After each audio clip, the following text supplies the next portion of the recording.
Can you hear me? Sound okay, everybody? All right, good evening. I'd like to call the meeting to order, this Stephenville City Council regular business meeting here on Tuesday, May 6th, 2014. And welcome everyone this evening to our chambers for the discussion we've got. We've got a full agenda, and so we'll proceed to that. Before we do, though, I just wanted to congratulate the community on a great weekend. A lot of fantastic things that took place, as always, and there's a lot coming up the rest of the month of May with Tarleton graduation this weekend, voting on Saturday, and nobody forget Mother's Day, right? Coming up on Sunday. We've also got a couple of exciting events. The community's hosting the Texas High School Rodeo Association Region 3 Finals at the end of the month. And then we've got Memorial Day, American Legion have an event there in West End Cemetery, and then high school graduation the end of the month. So it's a busy May, and hope everybody will enjoy that time.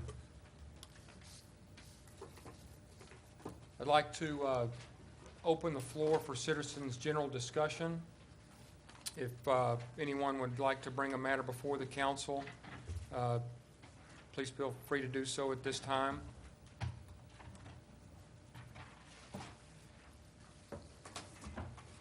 Okay, seeing none, then I'll move ahead to the next item on the agenda, which is the annual report from Datamax.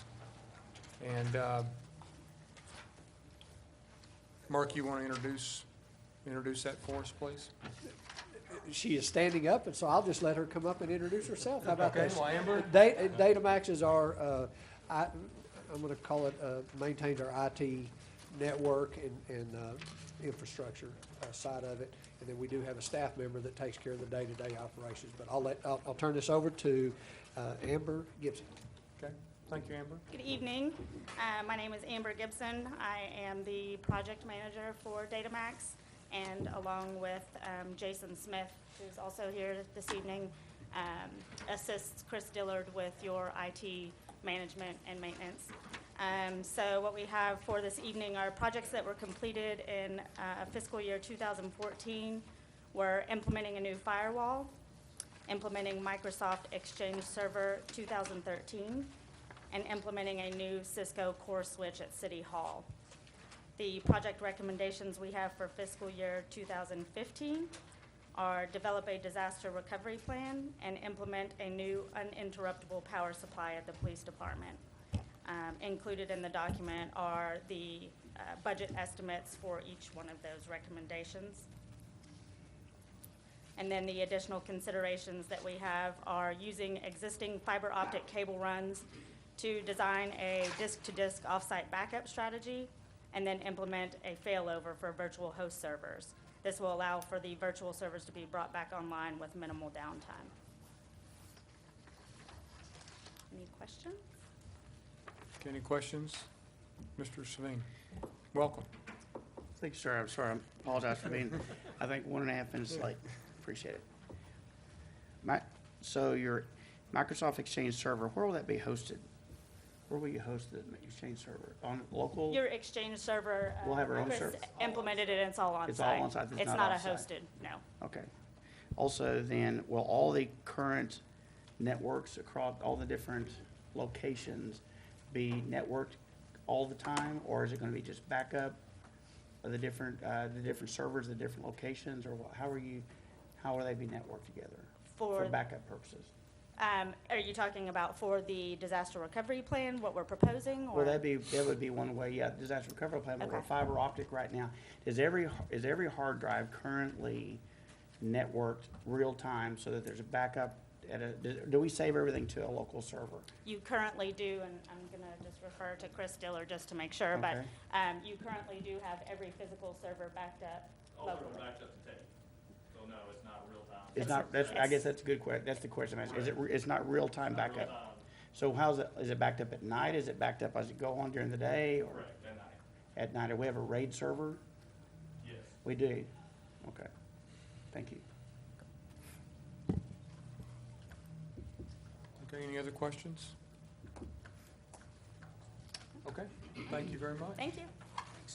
Okay, I'd entertain a motion to accept the report. I move to accept the report from Datamax. Second. Okay, it's been moved by Mr. Pendleton, seconded by Mr. Hogan to accept the annual report from Datamax. Any discussion? Okay, all those in favor signify by saying aye. Aye. All those opposed? All right, then we'll accept that annual report as presented. Thank you.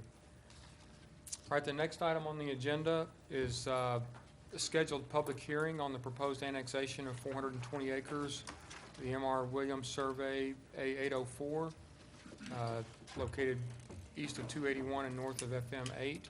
And at this time, I'll open the public hearing and ask Ms. Chu to come forward, please, and just give us a brief synopsis of what the action entails. Thank you, Mayor. This evening will be the first of your two public hearings to consider the annexation of this 420 acres, which is located on the northeast side of town at Highway 281 and East Highway 8, East Lincolnville. It is a 420-acre proposed annexation. The only action that is required following the public hearing, there is an ordinance on pages 9 through 11, which you will need to adopt, setting the second public hearing for the June 3rd council meeting. And if you have any questions, I would be happy to answer those. Any questions for Betty? Thank you. Okay, I do have a question, Mayor. okay. Mr. McDowell? Betty, where along the right-of-way there on Highway 8 do we currently have water and sewer lines to serve this future development? Do we have any maps that show where our, Actually, the aerial photo shows the existing water that is already in East Highway 8 that was put in, over 20 years ago. is it on that side of the road, or is it on the other side that's already annexed as far as water and sewer goes? There is It's on the other water side of the road. in Lincolnville Road on the other side. On the other side?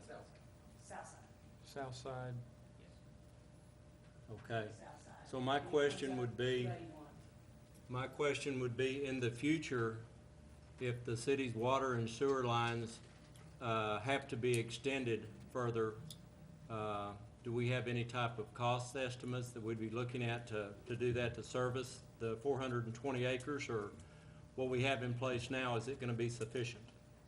There will be extensions, but those will be the responsibility of the developer to tie on and reimburse the city or install those mains themselves. Okay.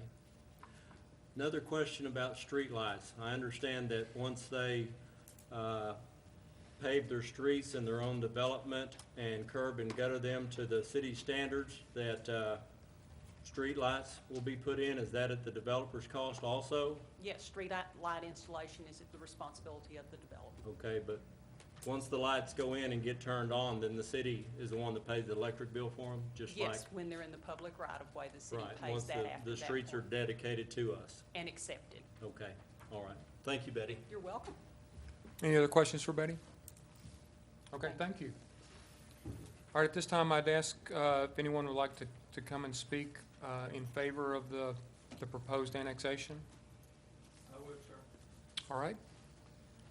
Just, Mr. Simpson, if you just come forward and state your name and address, please, and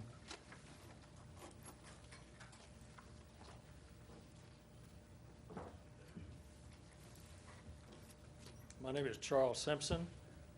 I'm employee of the Texas AgriLife Research, which is part of the property that is being annexed. This section here, from here back to the blue line or the yellow line, this part is Texas AgriLife Research. And my boss could not be here today, and he sends his regards to the council, and I'm here in his place. And I've been the peanut breeder out there for 47 and a half years now, and so I have some knowledge of the area. We don't have any questions particularly about this. We intend to continue our research activities as we have for the last, well, at least for me, 47 and a half years. we don't see any conflict developing. I've been dealing with the safety officer inspector from College Station all day long, and I don't think you can do anything that she can't do, so. No, we're not terribly concerned about this annexation of our property. As far as I know, there will not be any development on that at least that 67 acres. I can't speak for what Tarleton plans to do. They are the ones that request this. They are a sister part of the Texas A&M system, as we are. We're a state agency administered under Texas A&M University, and they are a state agency administered under the Texas A&M system, just as we are.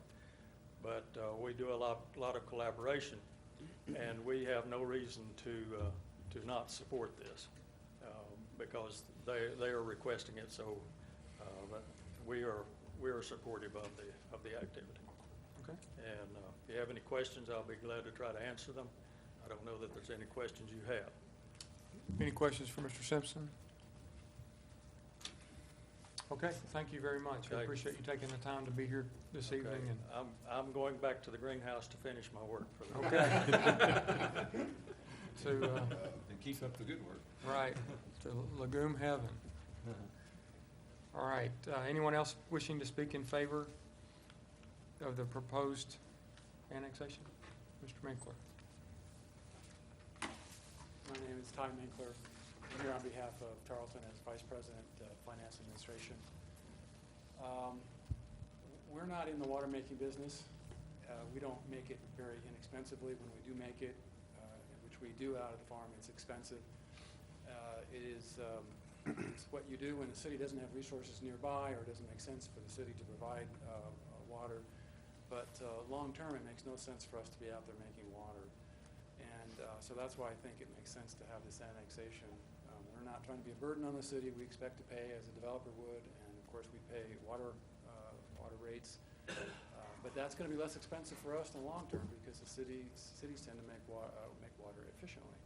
And our long-term goal is to provide inexpensive education for our students, and we have antiquated systems out there now, today, which we are trying to repair and have spent money on repairing in the past. And we're looking at a big bill if we don't have city support on this.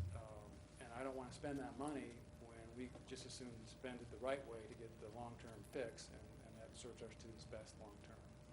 So that's what this is all about.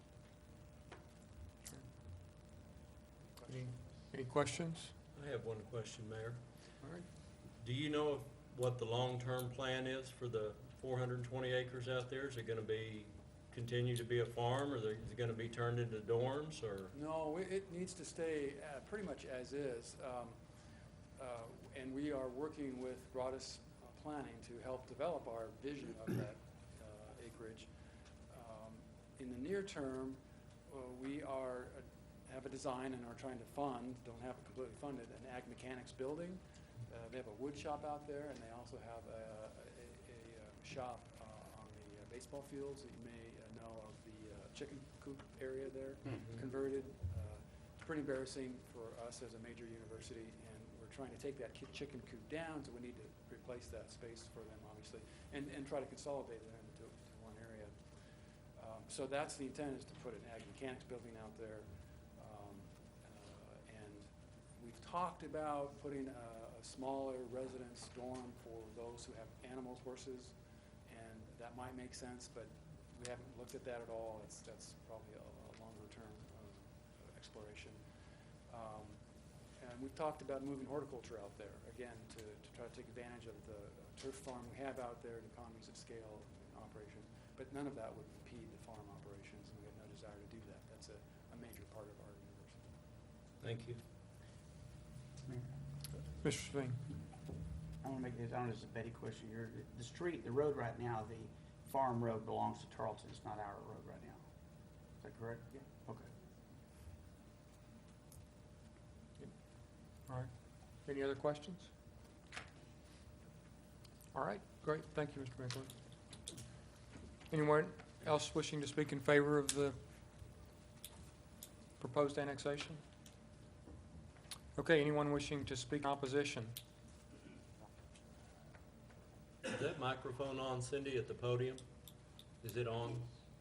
Okay, there's just nobody there right now. I know. A while ago, I was having trouble hearing him. I think it's because he's so tall. Okay, all right. That was a Speak joke. softly, speak Yeah, that's right, loudly, that's speak right. steady. Okay, anyone, again, anyone wishing to speak in opposition? All right, if not, I'll, at this time, close the public hearing and move to the next agenda item, which is the next step in this process, and that's to consider adoption of ordinance 2014-10, which is setting the date, time, and place for a second public hearing.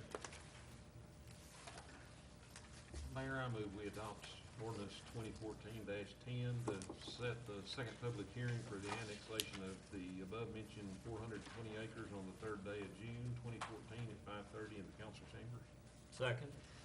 Okay, it's been moved by Mr. Nix, seconded by Mr. McDaniel to adopt ordinance 2014-10, setting the date, time, and place for the second public hearing to be the 3rd day of June 2014 at 5:30. Any discussion? All right, all those in favor, say aye. Aye. All those opposed? All right, that motion carries. Ordinance 2014-10 is adopted as stated.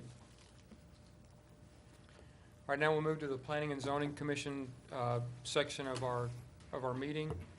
And the first item we have on the agenda is to consider a final plat of Ag Texas Edition. And I'll turn it back over to Ms. Chu and let her brief us on that, please. Thank you, Mayor. This plat is for an 11.162 acre commercial tract of land located in the 3100 block of West Washington Street. This is for a single lot subdivision and is being presented under the short form platting process, which is provided for in our subdivision ordinance. The Planning and Zoning Commission and staff have reviewed this plat, and we would recommend approval as presented.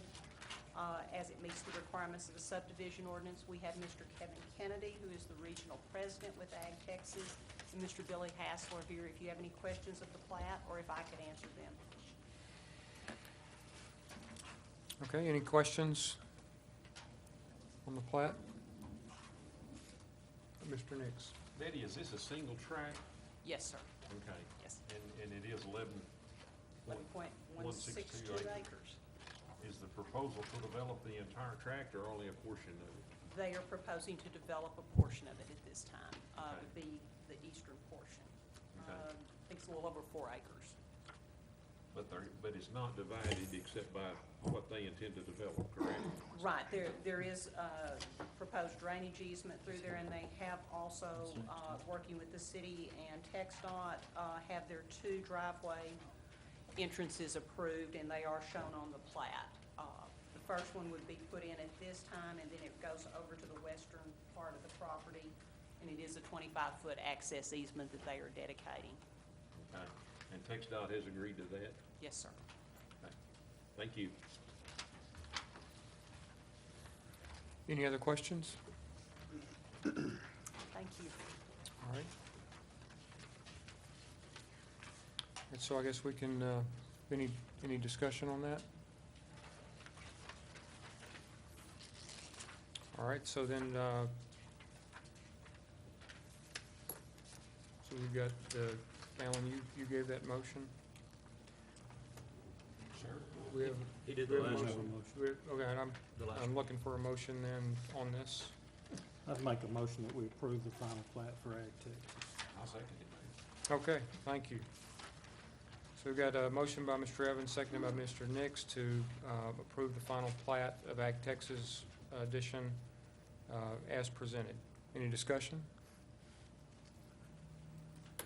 All right, all those in favor, say aye. Aye. All those opposed? All right, that motion carries. Plat's approved as presented.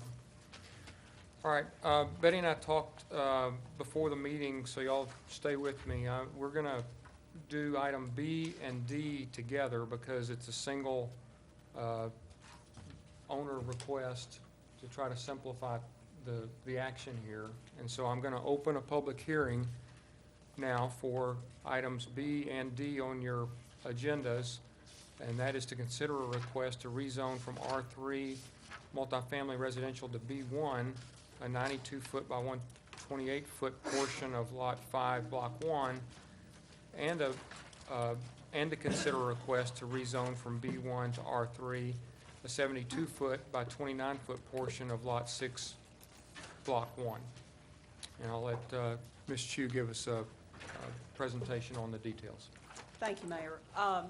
You can see in the exhibit here, we have both properties. They are both owned by Gary Lloyd. I call this cleanup zoning.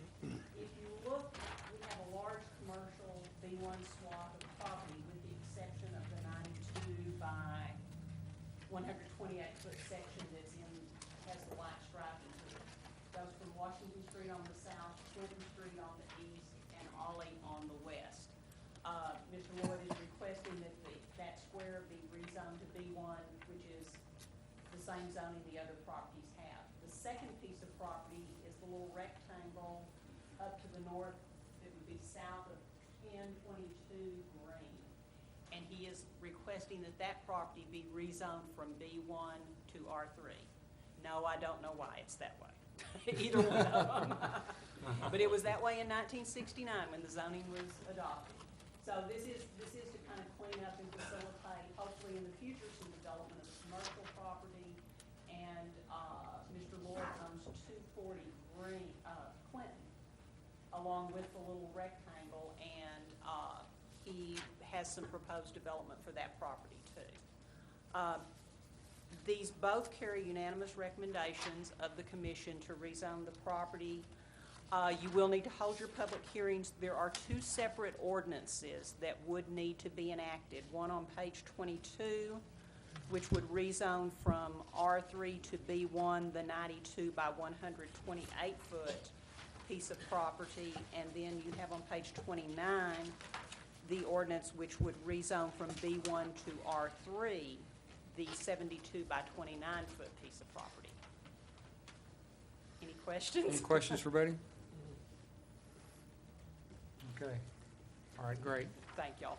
All right, so see if anyone is wishing to come forward and speak in favor of the ordinance for, or the proposal for the 92-foot by 128-foot, which is the R3 to B1. Anyone wishing to speak in opposition?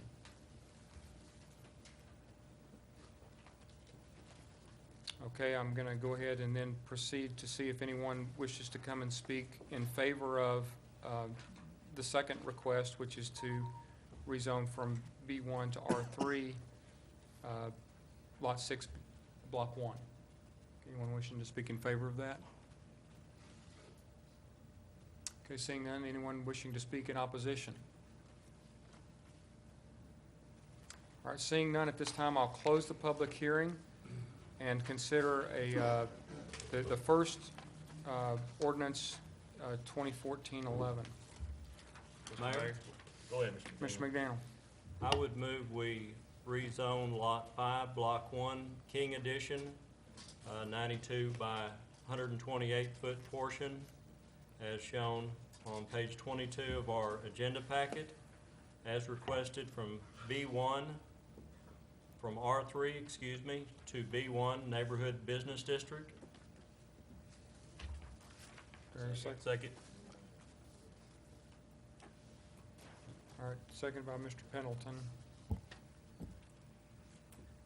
Any discussion? Mr. Sveen. Were there any negative responses, Betty? My same question always. No, sir, we did have the owners of 260 Clinton attend the public hearing. They did not speak in opposition. So there's no, okay, thank you. Any other discussion? All right, we'll proceed to vote then. All those in favor, ordinance 2014-11 as presented, signify by saying aye. Aye. Opposed? All right, that motion carries as presented. And now I'll consider a motion for ordinance 2014-12. Mayor, I move we approve ordinance number 2014-12. Second. Okay, it's been moved by Mr. Hogan, seconded by Mr. Pendleton, to adopt ordinance 2014-12 rezoning from B1 to R3, Lot 6, Block 1. Any discussion? All right, all those in favor, say aye. Aye. All those opposed? All right, that motion carries, adopting ordinance 2014-12.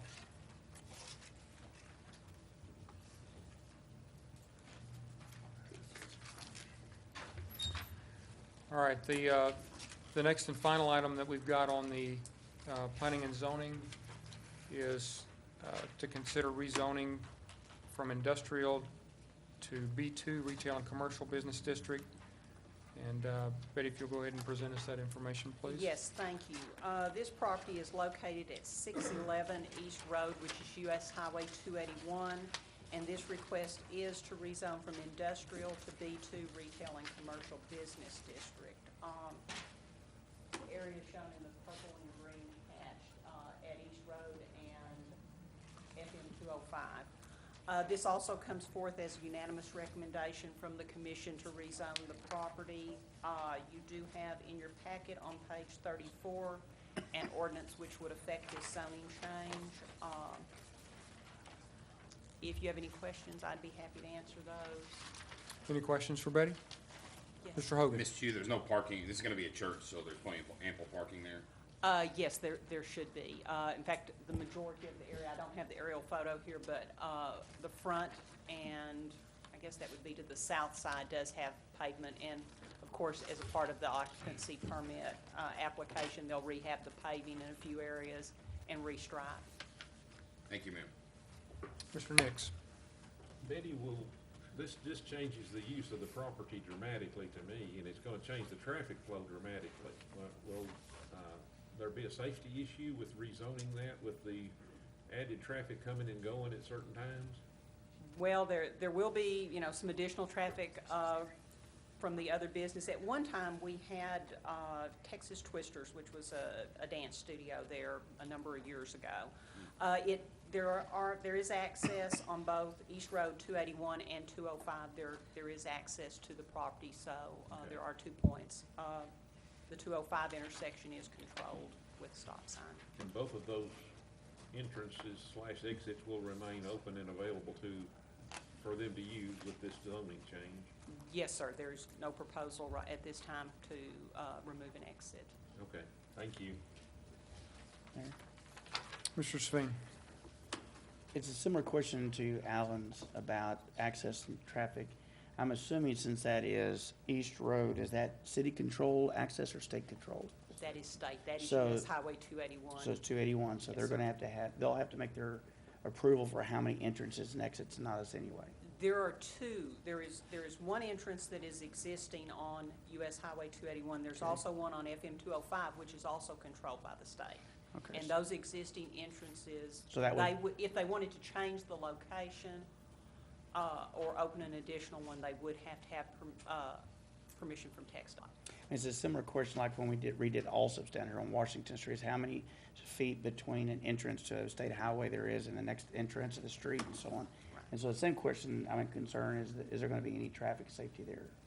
Well, these are existing, so the state will not remove them at this time. But if And they're of gonna course- change them, or to add them or change them, they'd have to get permission from the state then, Yes, on both right. and not us. It's normally coordinated with us as a part of their request, and they do have our input. Okay, thank you.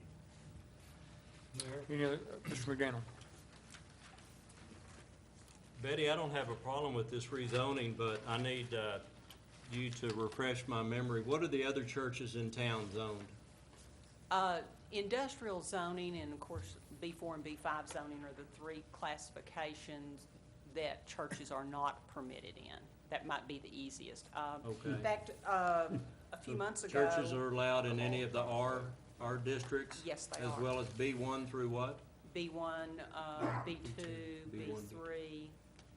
Okay, so it's not unusual. I just thought it was unusual for them to be requesting a business zoning for a church, but I guess in the future, if the use changed, it would give them more flexibility for that location. It could for, if it was different uses. There are 87, I think, uses in the B2. Okay, thank you. Any other questions? All right, and then at this time, I'll open the public hearing and ask if anyone would like to come and speak in favor of the request to rezone. Okay, anyone wishing to come and speak in opposition to the request? All right, seeing none, at this time, I'll close the public hearing and consider a motion. Mayor, I make the motion that we approve ordinance 2014-13 to rezone from industrial to B2, the property mentioned on East Road. Second. All right, it's been moved by Mr. Nix, seconded by Mr. Evans to consider adopting ordinance 2014-13 to rezone from industrial to B2 retail and commercial business district, plus 25, 26, 27, and 28A. Any discussion? All right, all those in favor, say aye. Aye. All those opposed? All right, that motion carries. Ordinance 2014-13 approved as presented. All right, that concludes the planning and zoning section of tonight's meeting, and now we'll move on to consider a resolution that's related to our energy bills and Atmos Energy, and I'll turn it over to Mark and let him give us a briefing on that, please. Thank you. There is a staff report that's been prepared by, we are a member of a coalition of cities. I believe there's 3 coalitions of cities that actually have Atmos gas within their jurisdictions. With the deregulation, that's been the easiest way for us to participate in the rate making of all these utilities. The coalition, if you will recall, last year, this group, everybody but Mr. Hogan, who wasn't on at the time, but we did approve a rate agreement with Atmos at that time. And the issue at that point in time was that we would not oppose, and we recognized that there would be a sequence of I believe there were going to be 3, that one last year and then 2 more that were going to be occurring each annually as a part of that resolution, and again, the agreement that got worked out. What has occurred, though, is when Atmos submitted their request for the rate increase to the PUC, or Railroad Commission, I guess it really goes to the Railroad Commission right now. It's about to go to PUC. But with the Railroad Commission, they added a significant increase above what they had told us they originally were going to request as a rate change. Therefore, it opened the window for us to protest. This is, in essence, the resolution whereby we do not accept that rate agreement, and the coalition will be negotiating on our behalf and many others. And I believe there's a list of cities here. If there's not, I can get you the list of cities, but it's, I want to say, 100 cities that we're a part of. So that's what all this is about.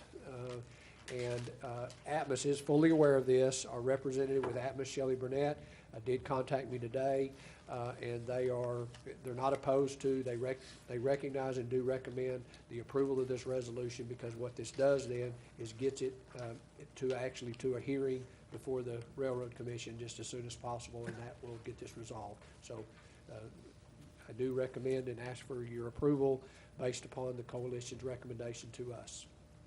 I'll be glad to answer any other questions. We are talking, just for the public's information, I believe, the rate that's being discussed is about, on a residential customer, roughly about $2.02 is what's being discussed right now. So just kind of for the record, if you want to call it that. So otherwise, I'll be glad to answer any other questions. Okay, thank you, Mark. Any questions for Mark on that? Okay, then I'd consider a motion. Mr. Mayor, I'll move we adopt resolution 2014-02. Second. Okay, it's been moved by Mr. Pendleton, seconded by Mr. Nix to adopt resolution 2014-02, denying the rate increase requested by Atmos Energy. Any discussion? Mayor, I'd just like to read this to the audience. Okay. says, while the evidence does not support the $45.7 million increase requested by the company, the consultants agree that the company can justify an increase in revenues of a much lesser amount, namely an increase of $19 million. So they're asking for a lot more than what they can actually justify. And so it's a good reason for us to fight this for the users, the rate increase. And I just wanted to show you how outrageous their request is, 45.7 million compared to 19. Thank you, Mayor. All right. Any other discussion? All right, we'll proceed to vote then. All those in favor signify by saying aye. Aye. All those opposed? All right, then that motion carries, adopting Resolution 2014-02. All right, the next item on the agenda is the approval of the proposed Stephenville pay plan. And I'll turn it over to our Personnel Committee's chaired by Mr. Hogan. And so I'll let him introduce this topic for us this evening. It's very easy to explain this That's topic. right. So I appreciate that, Mayor. On March 4th, we passed a pay plan for the city of Stephenville. We started working on this in the fall. The compensation study from the city staff was presented to the council, to the committee in early November. And we passed the pay plan in March. There was a little confusion. The Finance Committee Chair, Mr.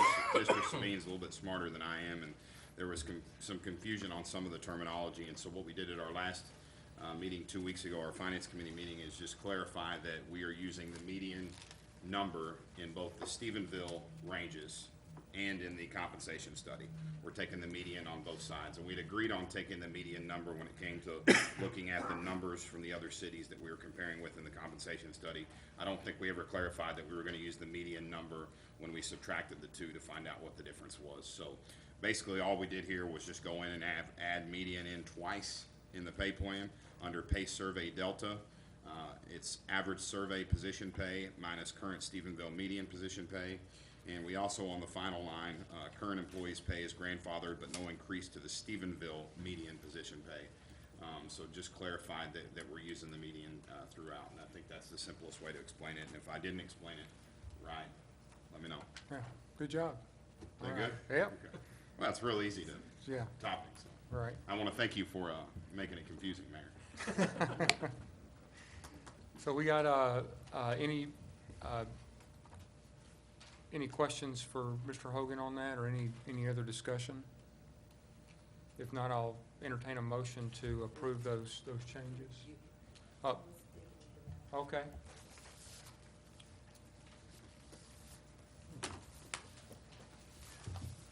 Just state your name and address, please. Carla Trussell, 406 Tanglewood Trail. And my question is for the city attorney, Mr. Thomas. As you know, there's been a lot of discussion lately about council members and conflict of interest. So before they take this vote, I'd like a clarification on the vote. If the issue to be considered is a conflict of interest, does the issue have to impact the council member or his immediate family financially? Does it have to impact him financially for him to recuse himself? Well, I'm really not sure what specific circumstances you're talking about here, but if it's, I would say generally speaking, it would be either one. Okay. Well, if a council But member. you asked me a very general question. Okay, well, I'll be more specific about this vote. If a And now, council, Number two, this needs to be directed to the mayor, and if the mayor wants me to answer it, or the council. oh, I'm I'll sorry, answer well, I was told to Yeah. direct it to you. Well, I So- don't mind that if it's all right with the mayor. Okay, Well, so Okay, let's well- restate the question, and so we can,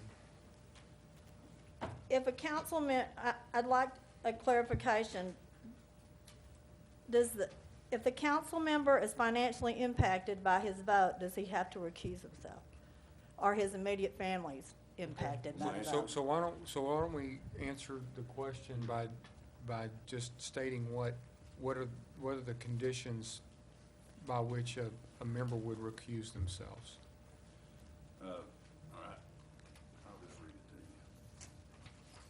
That's probably the easiest way.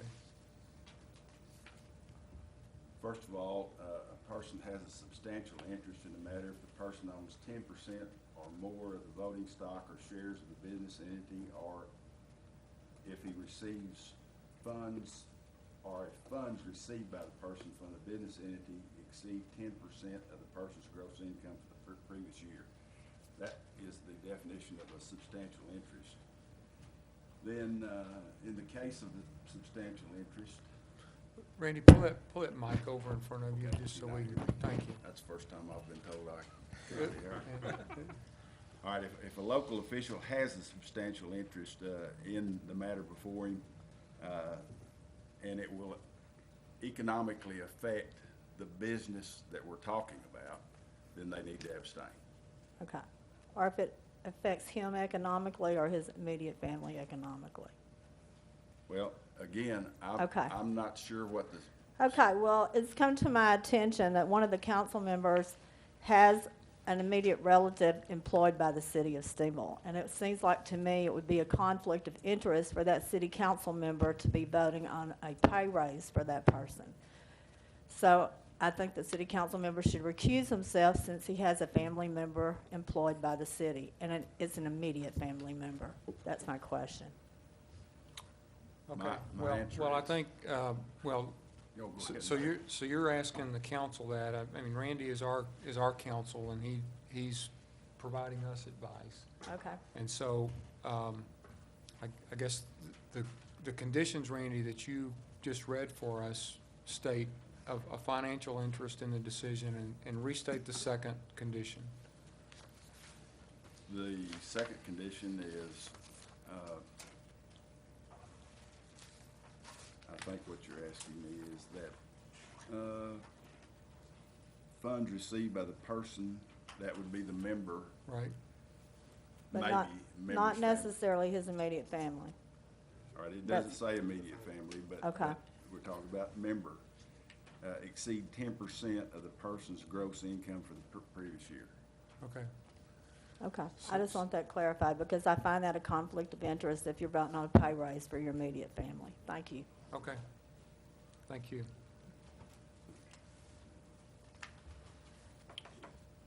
All right. Randy, thank you for that. Yes, look, I think the matter before the council right now is to consider what I guess want to kind of classify as a technical change to a plan that's already been adopted. But it is important that we clarify the mechanism by which the calculations are done. And so that's what Mr. Hogan's presented to us. And so I'd like to, at this time, consider a motion to adopt the changes as you stated.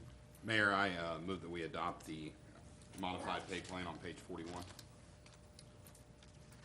What are we doing now? You guys have lost me here. The changes? Right, we're adopting the plan as presented on page 41, as summarized by Casey. We just add median in twice, Scott, like we discussed in our last meeting 2 weeks ago. Just cleaning up. So it wasn't in the one that we've already approved? Well, it wasn't clear. It wasn't exactly clear on the Stephenville end when we compared the two numbers. I think we clarified that we were going to use the median number when it came to looking at the numbers from the compensation survey. I don't think we ever clarified that we were going to use the median numbers on the Stephenville side. It would just make sense if you're going to make median on one side, you ought to use median on the other side. Doug can Okay. probably. Well, that change, as I stated in the committee meetings, substantially changes what we intended to do for our employees when we started this process.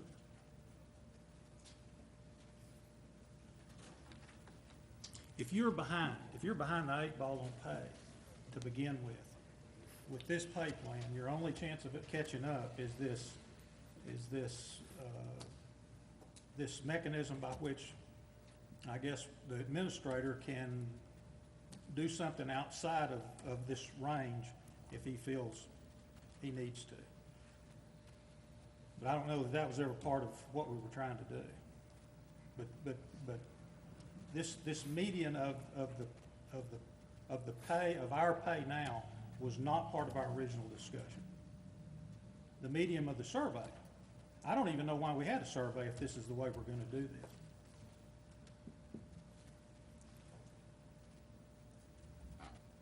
I don't know that I agree. I think that this is a step in the right. You do agree that you didn't realize that these changes were gonna be made. You were as confused about that as I was. It's what you just stated. I guess on the city side, I wasn't sure if we were using the median or the That's the side I'm mean. talking about, it's the So, city side. But I think at the end of the day, when you look at what a median is, it eliminates the outliers, and there's not a lot of outliers on our city side in the ranges. The ranges are, correct me if I'm wrong, but we don't have positions that are paying just outrageously high or outrageously low. The ranges, when you look at them, are pretty small. So I don't think that the median's gonna make in some cases, I think the median number might help our employees.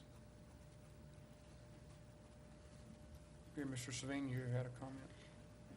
I believe that the primary change was that from what we'd already approved, the previous council meeting, was we had wording in there that was once using the phrase median, and then the next sentence was using the word mean. And so we wanted to clarify which one that was. And that was the only change from the previous pay plan that we had approved. Is that correct, Mark? I believe that is accurate. We changed the terminology, and we wanted to make sure which one we were using, so it's a plan that we can use until we decide to change the plan, and not come back and start mimicking with, well, which one did we mean? So that was the clarification that I had requested that Casey look at. Whether or not the plan we approved several weeks ago is what you felt like the plan should have been is a really different subject.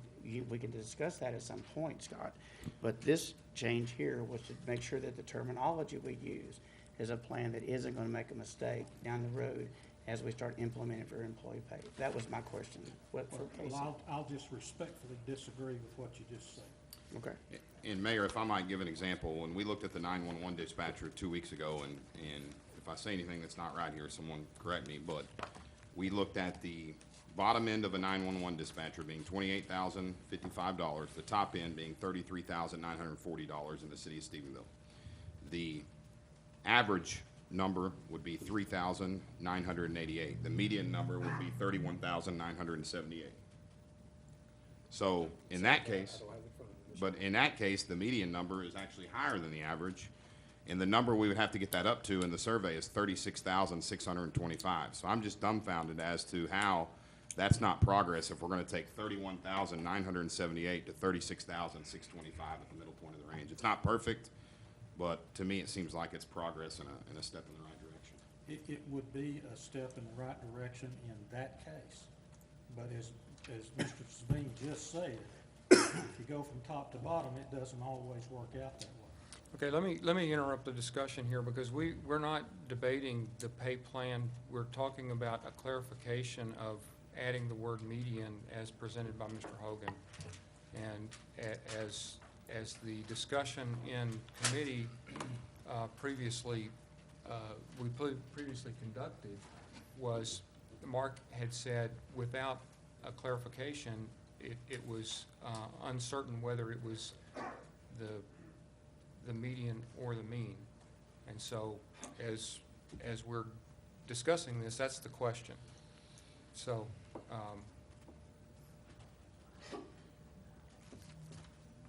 I've got a motion to adopt or accept the change as presented on page 41 for Mr. Hogan. I'll second the motion, Mayor. Okay, and a second by Mr. McDaniel. Any discussion? Mayor, if I might, Go ahead. Mr. Nix? I'm gonna vote for the proposal. I'm really disappointed in it. It does not, and I agree with Scott, it does not provide what we intended to provide for the employees, nor what we told them we were going to provide. It is a step in the right direction. When you start playing politics with it and you start manipulating the numbers, and the numbers continue to fall, then I understand what happened. I don't like it, but it is at least something for the employees, which up to this point, we've not been able to agree on anything. And I think that's a step in the right direction. The other part of this, and again, we go back to playing politics, we're gonna look at nearly $125,000 that we're going to add back to the budget for employee wages. We had that money in the budget when we came to the table with the proposed budget last year, and at the last minute, we're playing politics again. We throw an amendment out, take that money out. Right now, we're 6 months into the year, we're putting half of that money back in. We're going right back where we were. This is what staff recommended to us. It's what the department heads recommended to us. It's what we as a council agreed to. And at the last minute, for some reason, and I still don't know why, we pulled it out. Now we're coming back, and I appreciate the fact that Doug and Casey have worked on this, because we do at least finally have something on the table that's gonna provide something for the employees, which we haven't done since that was taken out of the budget. We haven't been able to come back with anything since then. So it's a step in the right direction. Staff has a pretty good handle on where we need to be salary-wise with most of our employees, and I think the council has a pretty good handle on that. This is pretty close to what we had back in '09 as far as a pay plan, but we never implemented it. We couldn't agree how or when or where, and we just couldn't put it together. I'm glad that we finally came up with something. I hope that between now and budget time, we can continue to work on this and can come back at the next budget time and correct some of the inequities that we found in this system as we worked on it, and continue to move forward for our employees' sake. Any other discussion? Mr. Cross? I just want to echo what Mr. Nick said. He more or less stole my thunder. I am concerned by the continuing confusion surrounding this and the continuing misunderstandings. We got to keep in mind that not only are we adding more money back in this year, but by adopting this pay plan or some refined version of it, you know, when we work on the budget again, is not only going to involve a pretty big chunk of change this year for salary increases, but it's going to be committing the city council to a program of significantly escalating the costs, the operational costs for the salary for well into the foreseeable future, for in perpetuity.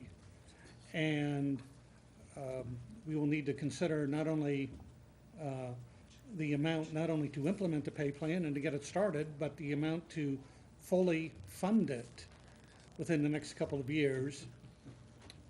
And those are matters that got to be taken into consideration. Quite frankly, if there was any sentiment whatever for tabling this and going back and taking a look at it again to iron out the difficulties and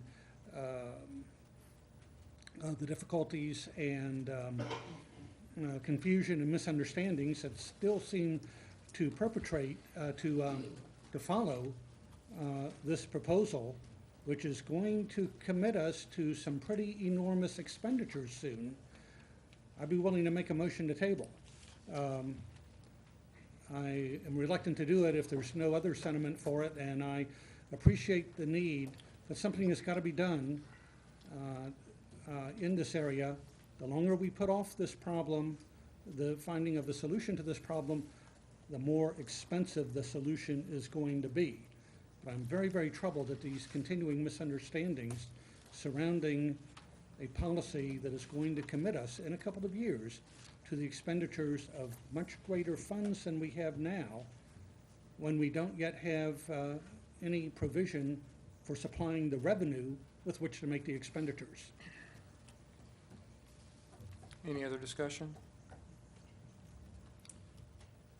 Well, I'll just say this. If there is interest in tabling this, I would vote to table it. If it comes up for vote that we vote to accept this, I'll probably vote for it because I'm like Mr. Nix. I think this is better than nothing. But I would like to see us take this back and get some of these questions answered. Mayor, I move the previous question. All right. With the previous questions been called, we'll proceed to vote. All those in favor of accepting the modification of changing the word to median in the proposed pay plan on page 41, signify by saying aye. Aye. All those opposed? All right, that motion carries, unanimous vote. Let me stop the meeting, because I'd like to say one thing about this, that I think is very important for the citizens of Stephenville to understand and for the city employees to understand. What is different about what is happening with this pay plan is that it's not based on just a simple percentage increase to your pay. What this council and the city staff have been working on is to create a long-term solution to the pay plan for the city of Stephenville. It doesn't just look at a one-year percentage increase. No, it bases the increase on a survey of 37 cities that came up with a delta for every position in the city. Where councils in the past have balked at a dollar figure to say that's too expensive, let's just give a percentage raise, that has underfunded your pay for years. That's why we currently have almost $1 million in, it's 700,000, I guess is the number, delta in pay for the employees. This plan fixes that. But what it does is it takes a view of more than 1 year. And by doing so, will allow us to pay for this without increasing taxes. And I want to applaud the work of the Finance Committee recently, working with Mark, and Mark, you and Walter did a wonderful job of sitting down and looking at what is the revenue projection, what is the cost projection over not 1 year, but a 10-year period to say, how do we get there from here, and is it reasonable? Well, let me tell you that we debated long and hard and came up with some very conservative assumptions about what the revenue projections are. And yes, this plan can be paid for within the 3 years that are projected. And so I want to applaud the council. I know that no plan is ever perfect, and I know that it is, but don't defeat the good looking for the perfect, in that what we are doing is good, because we are stepping up to the plate and moving this forward. It is progress.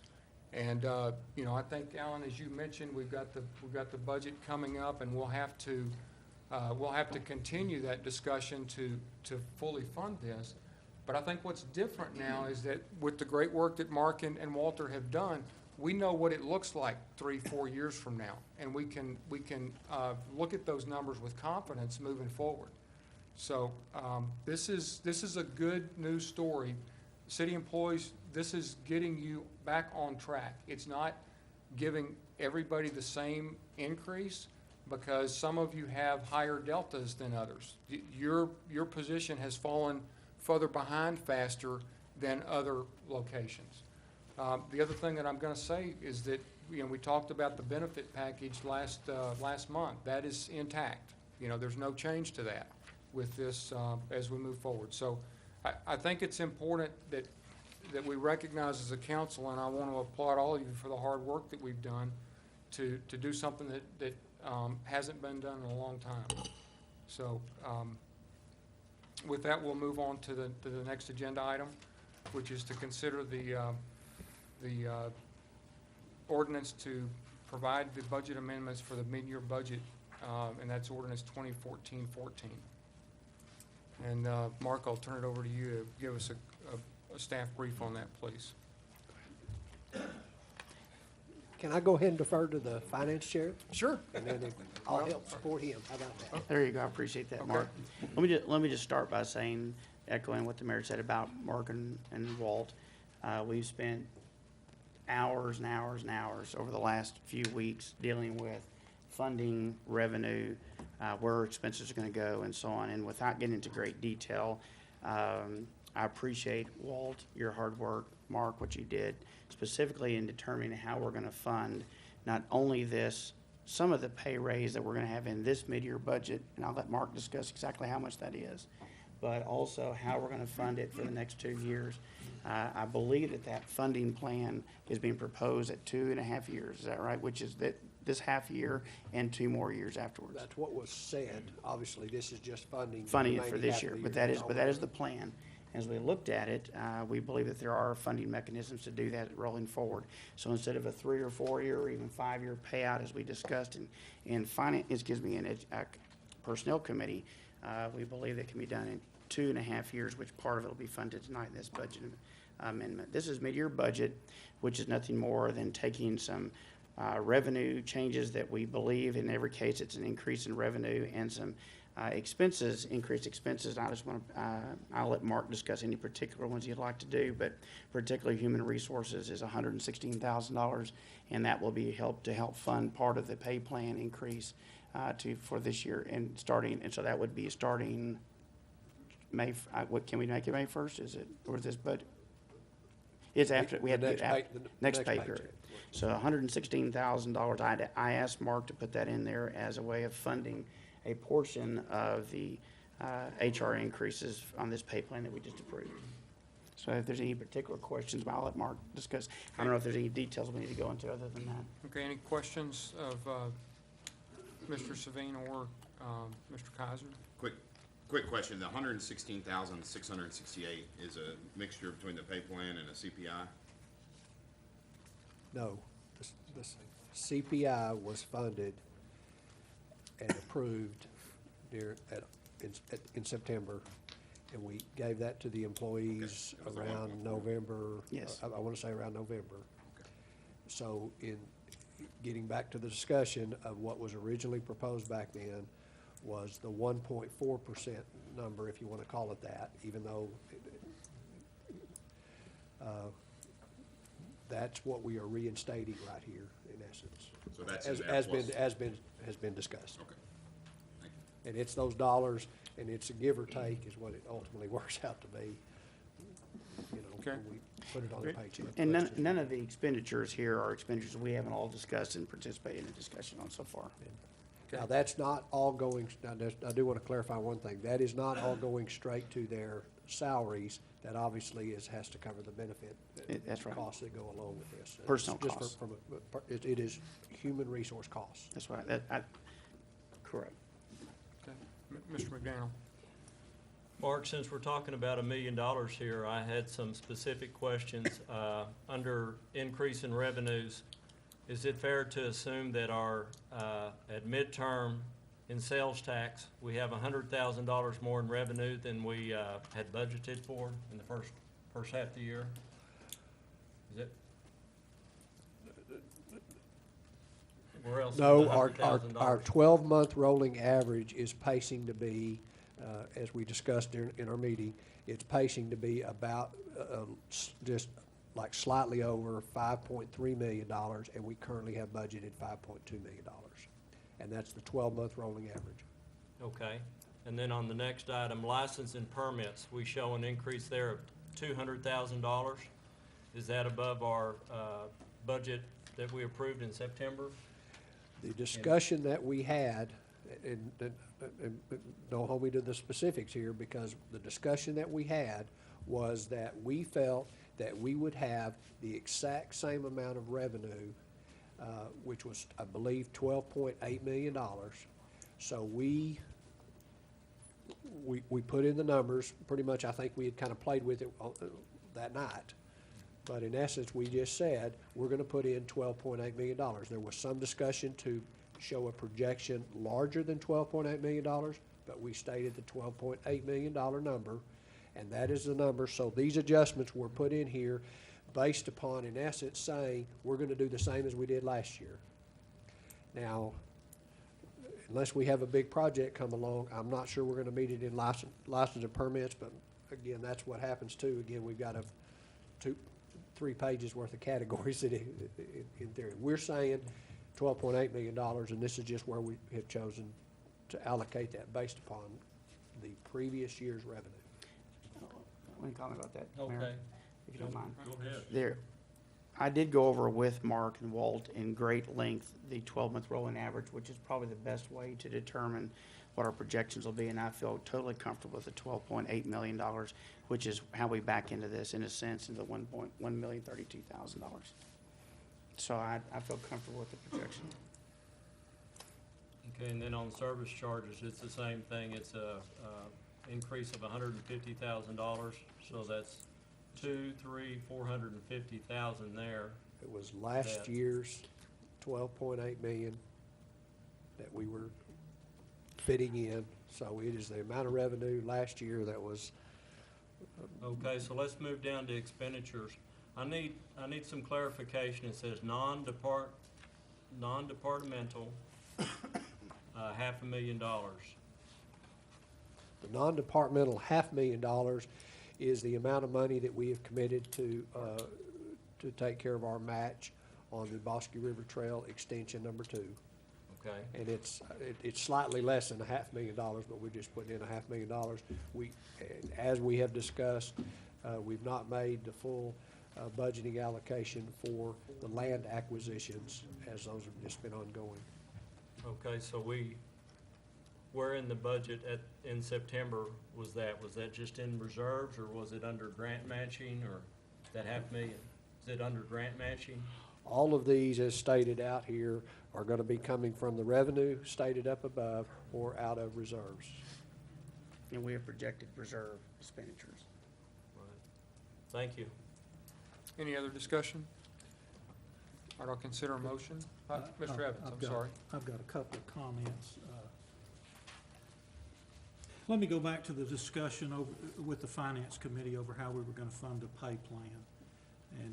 And Doug, I too congratulate you on your good work, and you did a good job of making me understand how we were gonna pay for the pay plan, and I congratulate Mark and Walter as well. However, if memory serves me right, and I think it probably does, the first couple of years of that, we were gonna spend negatively, and the third year, we were gonna pop out into the positive. However, what we haven't mentioned to the citizens is that there's no capital projects in those numbers. So this funding this pay plan as we go along, and all the other things that we try to do, is gonna be challenging. I see you trying to respond if you want to. I'm I not just wanna through, give some- but. No, go ahead, Well, I'm gonna change subject, so if you wanna okay. go ahead. I think that in the pay plans, we were looking at projected revenue. We did put in a 3% increase in other expenses, which included capital expense in our projections. And I think that when we came down to what we felt like growth was gonna be in both sales tax and in property tax, that what we would have is some increase for capital and projects, of which we haven't done many capital projects other than borrowing money anyway. That's usually how we've done it, or any big project, and like the two that we just engaged in recently. But we do have in there some increase, and we were able to make, I believe, only 1 year is a negative cash flow on the pay plan. Is that correct? Because of the pay plan, and a 3% increase because of the revenue that we projected. Next 5 Yeah. years is what you're talking about, Yes. or the next Yes. 5 years? Yes. I think the last number we had was that next year was a negative cash flow, and the next year, the second year, the plan was basically, it's a guess, it's a projection. It depends on which forecast projection That's we're right. using, because I think. Well, this year is certainly gonna be negative. Correct. And next year will be, and that may be where I'm getting the. That is, Getting well, my that is number. correct. Yeah. That we started this budget year with a projected negative cash flow. We did, yeah. And these dollars here, this $1,032,000, is nothing more than showing where the income's going and expenses are going. I mean, it doesn't change that projection at all. It says that we're gonna hit our budget, basically, on expense and income. It's just reallocating where some of those expenses are. The next thing I wanted to mention was, and Russ mentioned it, the non-departmental, or the Bosque River Trail for $500,000. I want to remind the council, and Mark just did, that the $500,000 includes our part of the grant, but does not include any money for land acquisition. And I want to remind the council, I want to take the council back to when we first got into this Bosque River Trail thing. We were told by the mayor and by Metta Collier and by Michelle Dunkerley that there was money out there in foundations, and that they could secure donations from private citizens so that we would not be out all of this money. And so, for me, I certainly consider at least part of this $500,000 to be a loan, and I still expect us to hold the Keep Stephenville Beautiful, if that's the organization that's doing this. I think we need to keep holding their feet to the fire, and they need to secure their part of this money. Thank you, Mr. Mayor. All right, thank you. And I'd just remind the citizens that there's been a great response by at least one property owner, I believe two, that have actually donated land to the project. And so there's work ahead for us there. And I think it's good progress. So we'll consider, Dr. Cross. I just have a point of clarification. I noticed that that if this budget ordinance, if this ordinance is passed, this means diminishing our reserves by another $400,000 based on estimates of how much we're going to be collecting in taxes and fees and so forth in the future. Will that $400,000 come back? Or I mean, is it going to be, recharged? Mr. Savine, you want to answer that? Yeah. I mean, I have to do that. The reserves is, we went through the audit process, the audit presentation by our accounting firm. We had, I can't remember the actual number, Mark, is in the neighborhood of $7 million. The existing capital reserve the reserve requirements by the state and federal government are a 3-month or a quarter, which was around $3.6 or $7 million. So we have reserves to cover that. Yes, it is correct. And everything is a projection, and that's part of the problem. Part of my concern has been over funding and how we project things, which I think is what has affected how we have paid for the pay plan, some of our capital projects, how we funded capital projects, because we have been concerned about very conservative numbers on revenue. And we have to, any business out there in Stephenville, Texas, will tell you, you have to make a judgment call. And you can sit back and say, I'm not growing, I'm not gonna have any increased revenue, so therefore I'm not gonna grow. We've made a conservative, I think we started with a 2.9% increase in revenue, which I think was a 5-year rolling, I think we took 5-year rolling average. So over the I think that is correct, it's where we started with. And we took a 2.9% revenue increase over the last 5 years and said that's what we have been projecting. And so therefore, we think that this revenue will come in. I mean, we could sit back and say, well, we're not gonna do something. And so the answer then is, well, we're gonna have to raise taxes to do that. And yes, that's what your reserves are for. Okay, I guess the question that let me take another whack at the question. I may not be phrasing it correctly. With the passage of this ordinance, will our reserves be greater or less than they were at the beginning of the fiscal year? Less. Okay. Under what circumstances can we anticipate our reserves growing in the future, taking into consideration the greater expenditures on the pay plan and other matters, taking into consideration the probability that there will be no new taxes? What's going to become of our reserves? Are they going to go up or down? If they're going to go down, how long before we run into the $3.2 million that we have got to keep for operational expenses? In other words, I'd like to know, given current patterns of taxation and spending and using our reserves, how long are our reserves going to last? And if our reserves run out, what do we do then? Mr. Savine, you want to take? I'll take first stab at that. Okay. That comment. It's a good question. It's an absolutely important question. The issue, I believe, is that we have reserves to cover the needs of this pay plan, of this particular budget for the next 2 years. We actually have enough revenue, if you were to look at the amount of income or expense that we're gonna have above revenue, if there was no growth. I don't know the actual number, but I would be surprised if it's not 5 or 6 years of continued negative spending, and we could still get before without getting into the required reserves. In addition to that, we have not budgeted, we don't approve the budget for next year. Another council will do that. But we have looked at projected increases of 2.9% revenue increase and a 3% increase in the expenses other than payroll in addition to that. So some of that negative cash flow, if we decide not, if we're not gonna wanna spend revenue from the reserves, we could say there's no more, we'll cut the 3%, and that'd take care of part of it. But projecting is not a science.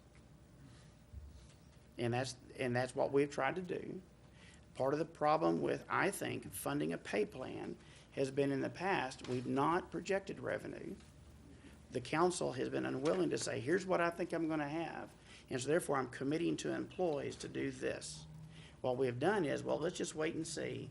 At the end of the year, we say, about how much more money do we have? So let's try 1.5%, or let's do a 2%, or maybe we'll pay for a little bit more insurance. What this has done is doing it, it's based on a projection, which is not science. And it's the best I can tell you is, yes, this year and next, there will be a negative cash flow, most likely. Next year, for this year for sure, next year probably. And it could last for 5 or 6, 7 more years at that rate. But as you say, projections are not science. We do know that given the current trajectory of taxation and spending, our reserves are going to go down. And all I'm asking is, under what circumstances can this downward trend in reserves be reversed? And if that trend in reserves cannot be reversed, what do we do? Higher taxes? Less spending? Where are the cuts? And I think these questions are especially important given the enormity of the expenditures we are adding to the pay plan. And I would submit that we can make some fairly reasonable projections, not scientific, but fairly reasonable projections, given our labor force, the current salaries and so forth, about what is going to be added to our expenditures. On the other hand, in the absence of plans about future taxation, we are relying on economic growth projections to convince us and comfort us that the money to spend is going to be there. And I would like to remind folks that, at the local government level, at the level of Stephenville, we have very little control over those macroeconomic trends that are going to either produce more prosperity or more poverty for Stephenville. So these are questions that I just hope we'll think about. Keeping in mind, again, the enormity of the expenditures that we are planning to make. Any other discussion? Let me respond to that, what Malcolm said, and I'll be a little more specific, I think, than Doug was, but we have basically been spending, $1 million more than what we've been taking in for the last several years. If you kind of throw out grant money and when it's spent, the numbers may say more than that or less than that, but that's basically what we're doing. That's been without any projects, without a road project specifically. So the number probably ought to be $1.5 million. So if you've got $7 million and you need to be at 3.2, that's the lowest you need to be. It doesn't take a rocket science to figure out we got about 2.5 years left, and we're gonna be in a mess. Now, to raise $1.5 million a year, you need to put about $345,000 worth of taxable value on your roads, or your retail needs to add about $1 million worth of sales, or you're gonna have to raise your taxes. I don't believe we're gonna economic development our way out of this situation. I don't think we can add property fast enough or add sales fast enough to not have a tax increase. And so when you say we're gonna fund this without a tax increase, I'm not sure that's true. I'm not sure we're gonna do that 2 or 3 years down the road. And I don't have a crystal ball to look into, but I'm not sure we're being forthright with the citizens if we tell them we're gonna be able to do this and not have any increases or cuts in services, one or the other.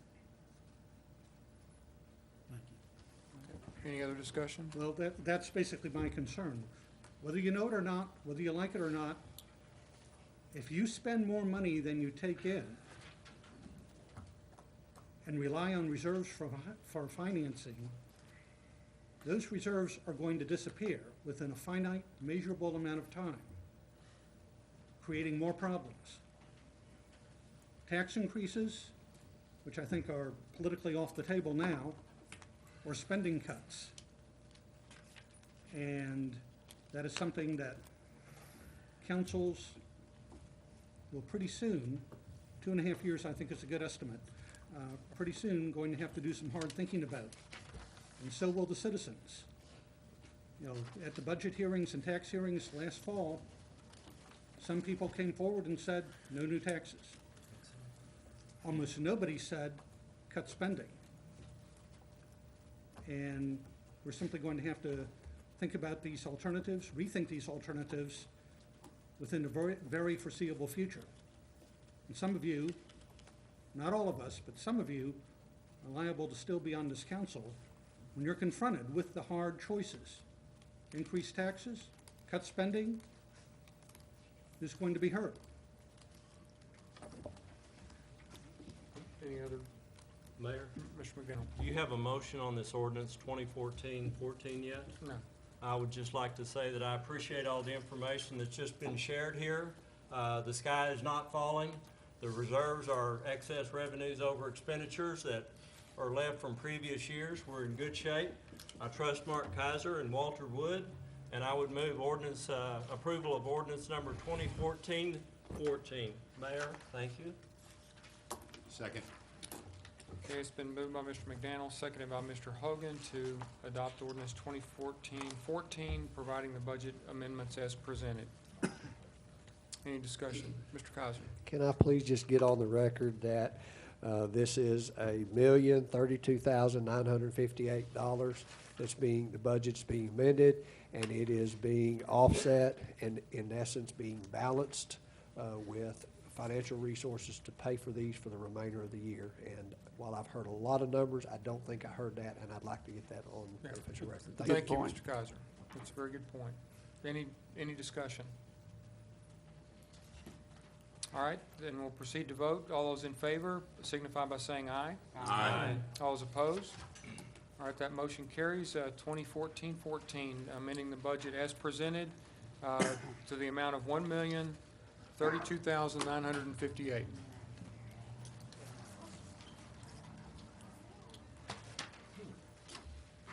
All right, we'll move on to item 10, which is to consider approving an agreement with the Texas Parks and Wildlife Department and the City of Stephenville.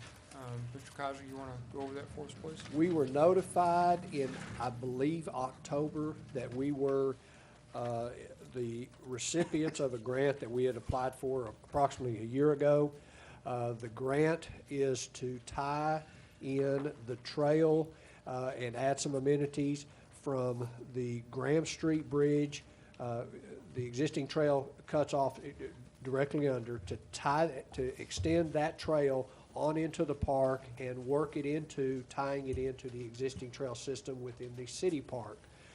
There are some other amenities that they're going to be worked out. And again, all of that amounts to a total grant of $177,000. Our portion, or the total project, would be approximately $177,000. The state would be paying us through your fishing licenses, where the majority of this money comes from, just so people know. Your fishing license and hunting license pay for this, but $141,600, and then we will be responsible for the remaining $30,000 something there. With that, I'll be glad to answer any other questions in regards to this particular project. And again, All right, any questions for Mark? All right, I'd consider a motion then to approve the agreement as stated on page 45. Mr. Mayor, I move that we approve the National Recreational Trails Fund Agreement on page 44 through 45. Second. Okay, motion's been made by Mr. Hogan, seconded by Mr. Pendleton to approve the agreement between the Texas Parks and Wildlife Department and City of Stephenville as stated. Any discussion? All right, all those in favor, say aye. Aye. All those opposed? All right, that motion carries, approving agreement as presented.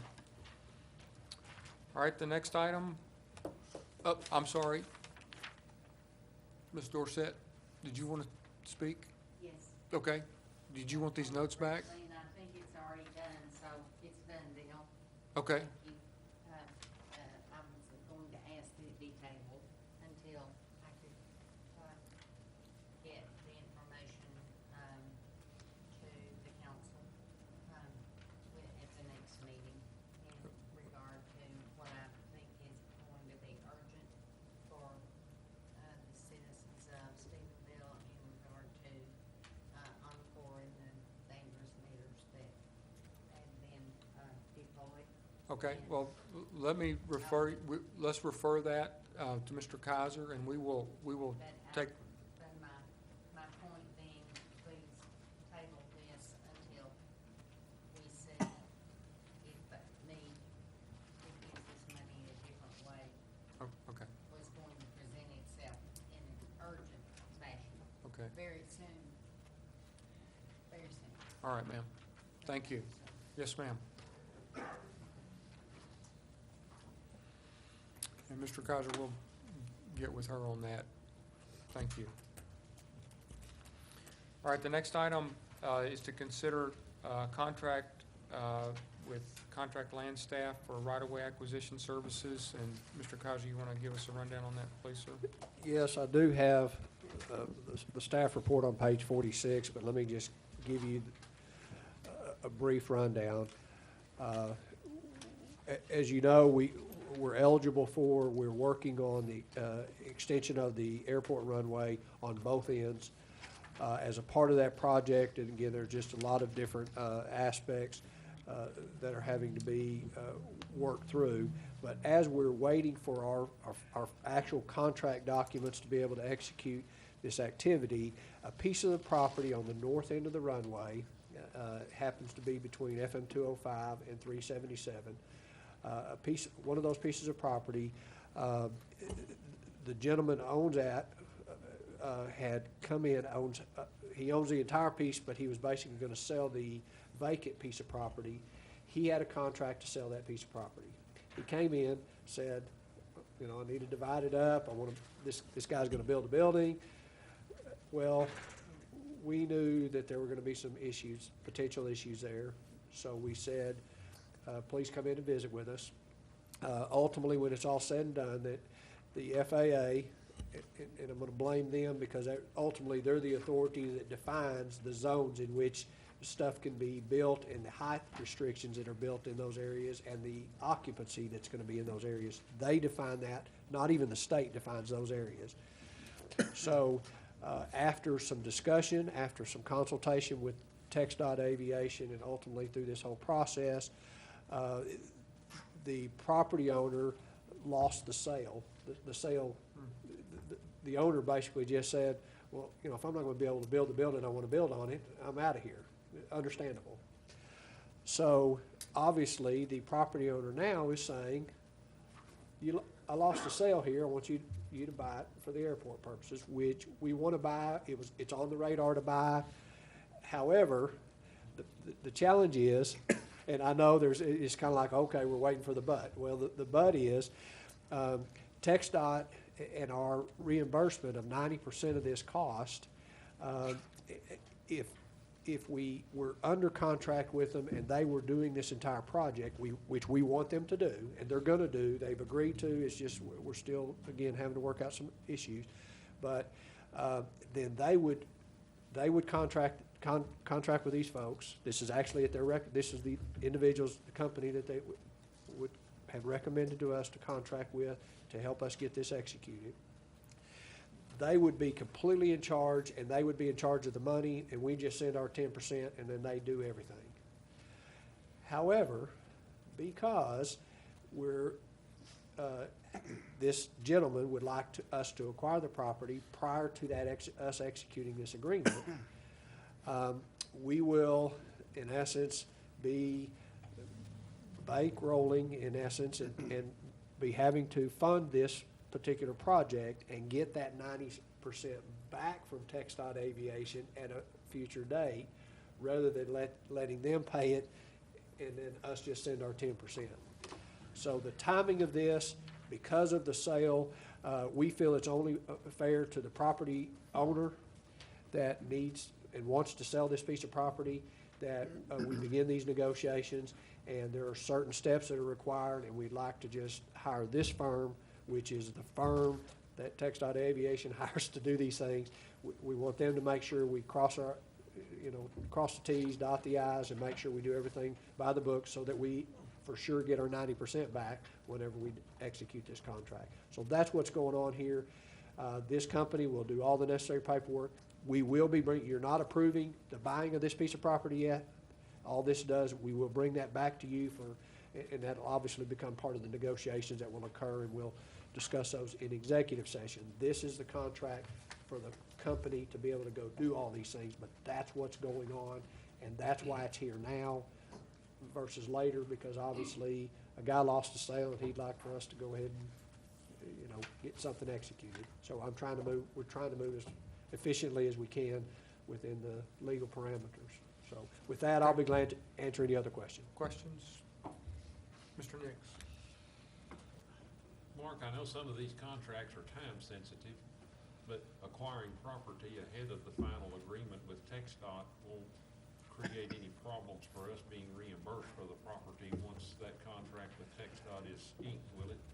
It is this company's, that was the first thing that's the only thing I care about if you really want to know the truth, because the rest of this is going to be, the decision is going to be made by TxDOT for the most part.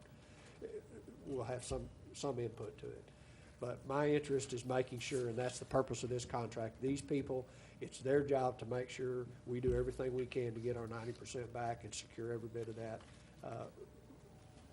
to get recognized for it as we go forward. Now, in a roundabout way, this might be where we end up making our down payment or a portion of our payment in lieu of. So we may, I'm hoping that we can get some credit, so when they finally send us the letter, we sign the agreement and they say give us 10%, then I can say, well, wait a minute, remember we bought this. So, but again, I just hadn't seen those documents yet. But please understand, ultimately what that is some of the, as we've discussed, we have and we know that we're going to be, I think we actually have restricted in our reserves about $500,000 to be setting aside for this runway extension. So all this is just trying to prematurely from what we were really anticipating because of the circumstances. But this company has a history of dealing with TxDOT and complying with their regulations, FFA, et cetera. We called them and said, who does this? And they said, this is who it is. I didn't get another proposal from anybody else. I said, that's who we want to use, and that's what we're doing and recommended. And, that's very important as we go through the process. Thank you for taking care of that. And I will tell you that the airport board met, I believe, last week, and they're following a lot of this, because obviously they're pilots, they hear, they talk to the property owners. So let me just state that, this is in a roundabout way coming with some support and recommendation from the airport board, as well as the director to help us manage this whole thing. So, and Mr. Wells is the director over this division of activity. So. Mr. Sleen, He has some questions. Any other questions? He had the same question. I have a quick question, Mayor. Mr. McNeil. Mark, I understand you did a super job of explaining why we must follow the federal property acquisition requirements, and I understand that our cost is going to be project-related expenses plus 10%, so 10% is basically what they're charging us to handle this. I like the fact that it looks very good that we could get 90% reimbursement from TxDOT. My question is, how much land are we talking about? Is it 2 acres? Is it 10 acres? Is it 20? This particular track, I believe, it's 2.4 that we're talking about that he lost the sale. Now, please remember, he owns all of it, and that's what started this. Him coming to say, how can I divide it up and do this and this and this. So I don't know. Are we authorizing for them, their scope of services to cover that one track period, or is it? That's all I'm willing to bankroll at this Okay. point. All right, I just Not needed to to say that quantify. will not begin the discussions for the other, obviously, because it just will. Sure, thank you. Any other questions? Y'all consider a motion then? Mayor, I move that we approve the proposal from contract land staff to property acquisition for the property around the airport. Second. It's been moved by Mr. Nix, seconded by Mr. McDaniel to approve the proposed contract with Contract Land Staff LLC as presented. Any discussion? All those in favor say aye. Aye. All those opposed? Okay, that motion carries as stated. The next item on the agenda is to consider approving a development agreement for Lot 1, Block A, the Ag Texas Edition. And I'd like to get a staff presentation on this, please. Okay, I do have on page 54 the staff report, and let me just kind of walk you through it a little bit. But before we do, let me refer you to, we're talking about the piece of property that was mentioned previously, and in particular, I want to just kind of basically highlight what is mentioned in the staff report during the Planning and Zoning Commission notices about the existing utilities. On page 14 of your agenda packet, it does state what the existing utilities to service the Ag Texas piece of property are. There is an existing 16-inch water line right in front of the property. The sewer line can be tapped in an 8-inch, and I believe they have to do an extension to tie into the sewer line. The streets, I think we talked about the curb cuts that were being permitted, and then, at least from my understanding, and here's where the drainage issue they've addressed, the easement issues they've addressed. So I'm going to sort of focus in on the fire protection issue that's mentioned on page 14 just a little bit. Now, with that said, let me just tell you that those services are put in, and they're able to make those connections. Ag Texas wishes to build a building, I want to say approximately 7,000 square feet, give or take, and the representatives are here, and I'm going to let them kind of give their request, but if you don't mind, I'm going to summarize what little I know here, if that's okay. They're going to build approximately a 7,000 square foot facility. That facility requires, they're willing to put in, they're going to put in a fire suppression system within that. Anything over 6,000 square feet has to have a fire suppression system put in. That's all the code. So they've never questioned any of those issues. When they got out there and their architect, engineer began to, which is very normal and standard, they asked for a pressure test to be able to see, make sure, to be able to design everything properly, to meet all the connections that are necessary, and to deal with, in this case, irrigation, fire suppression, and then all of the connections that they have. When they do that, the pressure test in this case came back at 43, I believe is going to be the number that's going to be referred to. 43 is not enough pressure to cause the system, in particular, the fire suppression system, but even maybe the irrigation system. I'm not sure how all this piece works out. So because it does not meet that at 43, there is a need to increase the pressure to be able to make the water function all the different connections that they have within their building structure and design that they fully agree and want to do.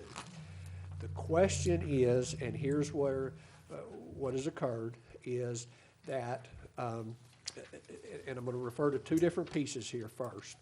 The first I want to refer to now, because I want to go back to the water line. The water line that runs in front of the property goes the entire distance of their property, and they're only going to develop a portion of that. A portion of that, they are required to pay the pro rata. The pro rata cost for that frontage on about half, I'm going to say half, I don't know how much it is about $17,000. So in the notification here, you'll see pro rata water charges. They don't have a problem with it. They've understood that, okay? Everybody, engineers, architects said, okay, we got to pay to do all of our connections. When you connect to the water line, so that's the first piece I want to tell you, and we're only, the assessment, our policy, the way we've always done it, is for the developed area that we're gonna have. So please understand that somebody, when they develop the other half of that, at some point in time, somebody's gonna have to pay the other portion of the pro rata charges. Getting back to that discussion, because I know it's always been a part of the issue of discussion with you guys, and I wanna make sure it's clear. The next thing is then, so when they tie into this, whatever distance it is, along their frontage that they're gonna develop, the pressure is at 43. Why is the pressure at 43? What's minimum required? What's the issue? The issue is, state law says we have to maintain a 35 PSI. You've got a note in there from the utility director that tells us this. 35 PSI is what's required to maintain systems by Texas Administrative Code and you know, just sort of what's the bare minimums to be able to maintain your operations. However, we obviously maintain a much higher level of pressure system throughout our entire community. We just do. Nick actually gave the illustration earlier today to me that helps. And it's not that we're in a bowl, but just imagine that you're in a bowl, and obviously your water tower's at the top of the bowl on the rim, and the pressure, because it helps keep the pressure adequate and at a very high level down in your lower areas. And as you come up, it kind of decreases. That's normal. We built the system that way over the years. This piece of property happens to be on the edge, on the rim of the top of the bowl. It's, I believe, within a few feet, my understanding of being almost level with our tank, with our pressure tank, and the tank is actually what helps provide that additional pressure. Okay, so the question then is, it's probably one of the lowest areas, and we have some of the lowest pressure, no doubt about it. Again, I can't say for sure, but let's just say that it makes sense that the pressure is lower than what is normally throughout most of the town. However, it's still adequate to maintain and be able to do something with. Now, by state laws and all design standards for cities and or anybody else to put in a water function system. The question has come back, and the architect and the property owner has requested, and their request is that this is one of your lowest pressure areas.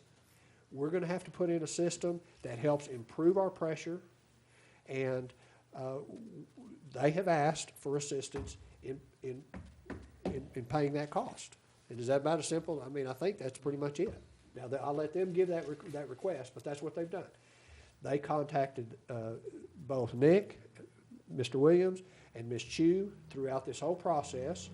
The architect, they've been great to work with. They've not asked for any kind of exceptions to the rules, no code. It's not a code issue. This is not any kind of, it just has to do with that pressure. The architect basically said, and I think in his letter, he says, we've been doing this 17 years, and we've never seen it this low a pressure.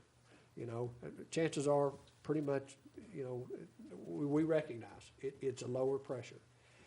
The developer, under all the codes, the developer is responsible to put those systems in to be able to build their building to be how it is. They've asked, because of this situation, through their architect, and ultimately, we have asked them to be here, and I believe Mr. Hassler is here, and I'm sorry, I forgot the other gentleman's last name here, Mr. Brooks? No, that's the architect, I'm sorry. But anyway, they're here to maybe explain a little bit more. Hopefully, I've done it the best I can to explain the dilemma. They asked, we told them that we normally don't pay for this. This is the developer's cost. They understood that. The architect basically came back and said that they would like to request that we consider paying for, and in this particular case, I believe their request is for $14,600, which is for the pump and the installation. $13,000 for cost of the pump that would help get their building to where they can maintain the right pressure level, and $1,600 for the installation and startup. Now, what we have done, because we don't pay for this, we don't do this. We're giving them, I'm gonna call it in general reference, they've asked to be able to make their presentation and request to you, appeal if you wanna call it that. And so with that, let me kind of spell out, because I think it's important for me to spell out, here's how we can do it, here's why we don't do it, or here's, and then obviously we can take no action, but let me cover those real quick. I do put in here that we can participate in a project. You have the ability to do that by law, and you can participate, and you can do that through what we have attached here. We drafted up a developer's agreement that if you wish to do that. The denial piece, as simple as I can put it, is that, and I believe somebody called and asked me earlier today, have we ever done this before? I'm not, and we've talked amongst staff here, we're not aware of ever paying for, on either the water side or the sewer side, have we ever paid for a lift station to help bring the sewer up to be able to let it sewer, or for a pump to increase pressure? But you, please understand, but it's still an option.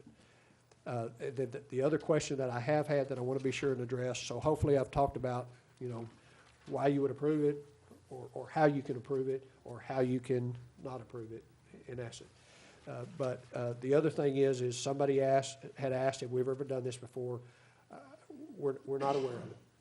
Nobody on staff, and we have some that have been around and done a lot of these deals over the years.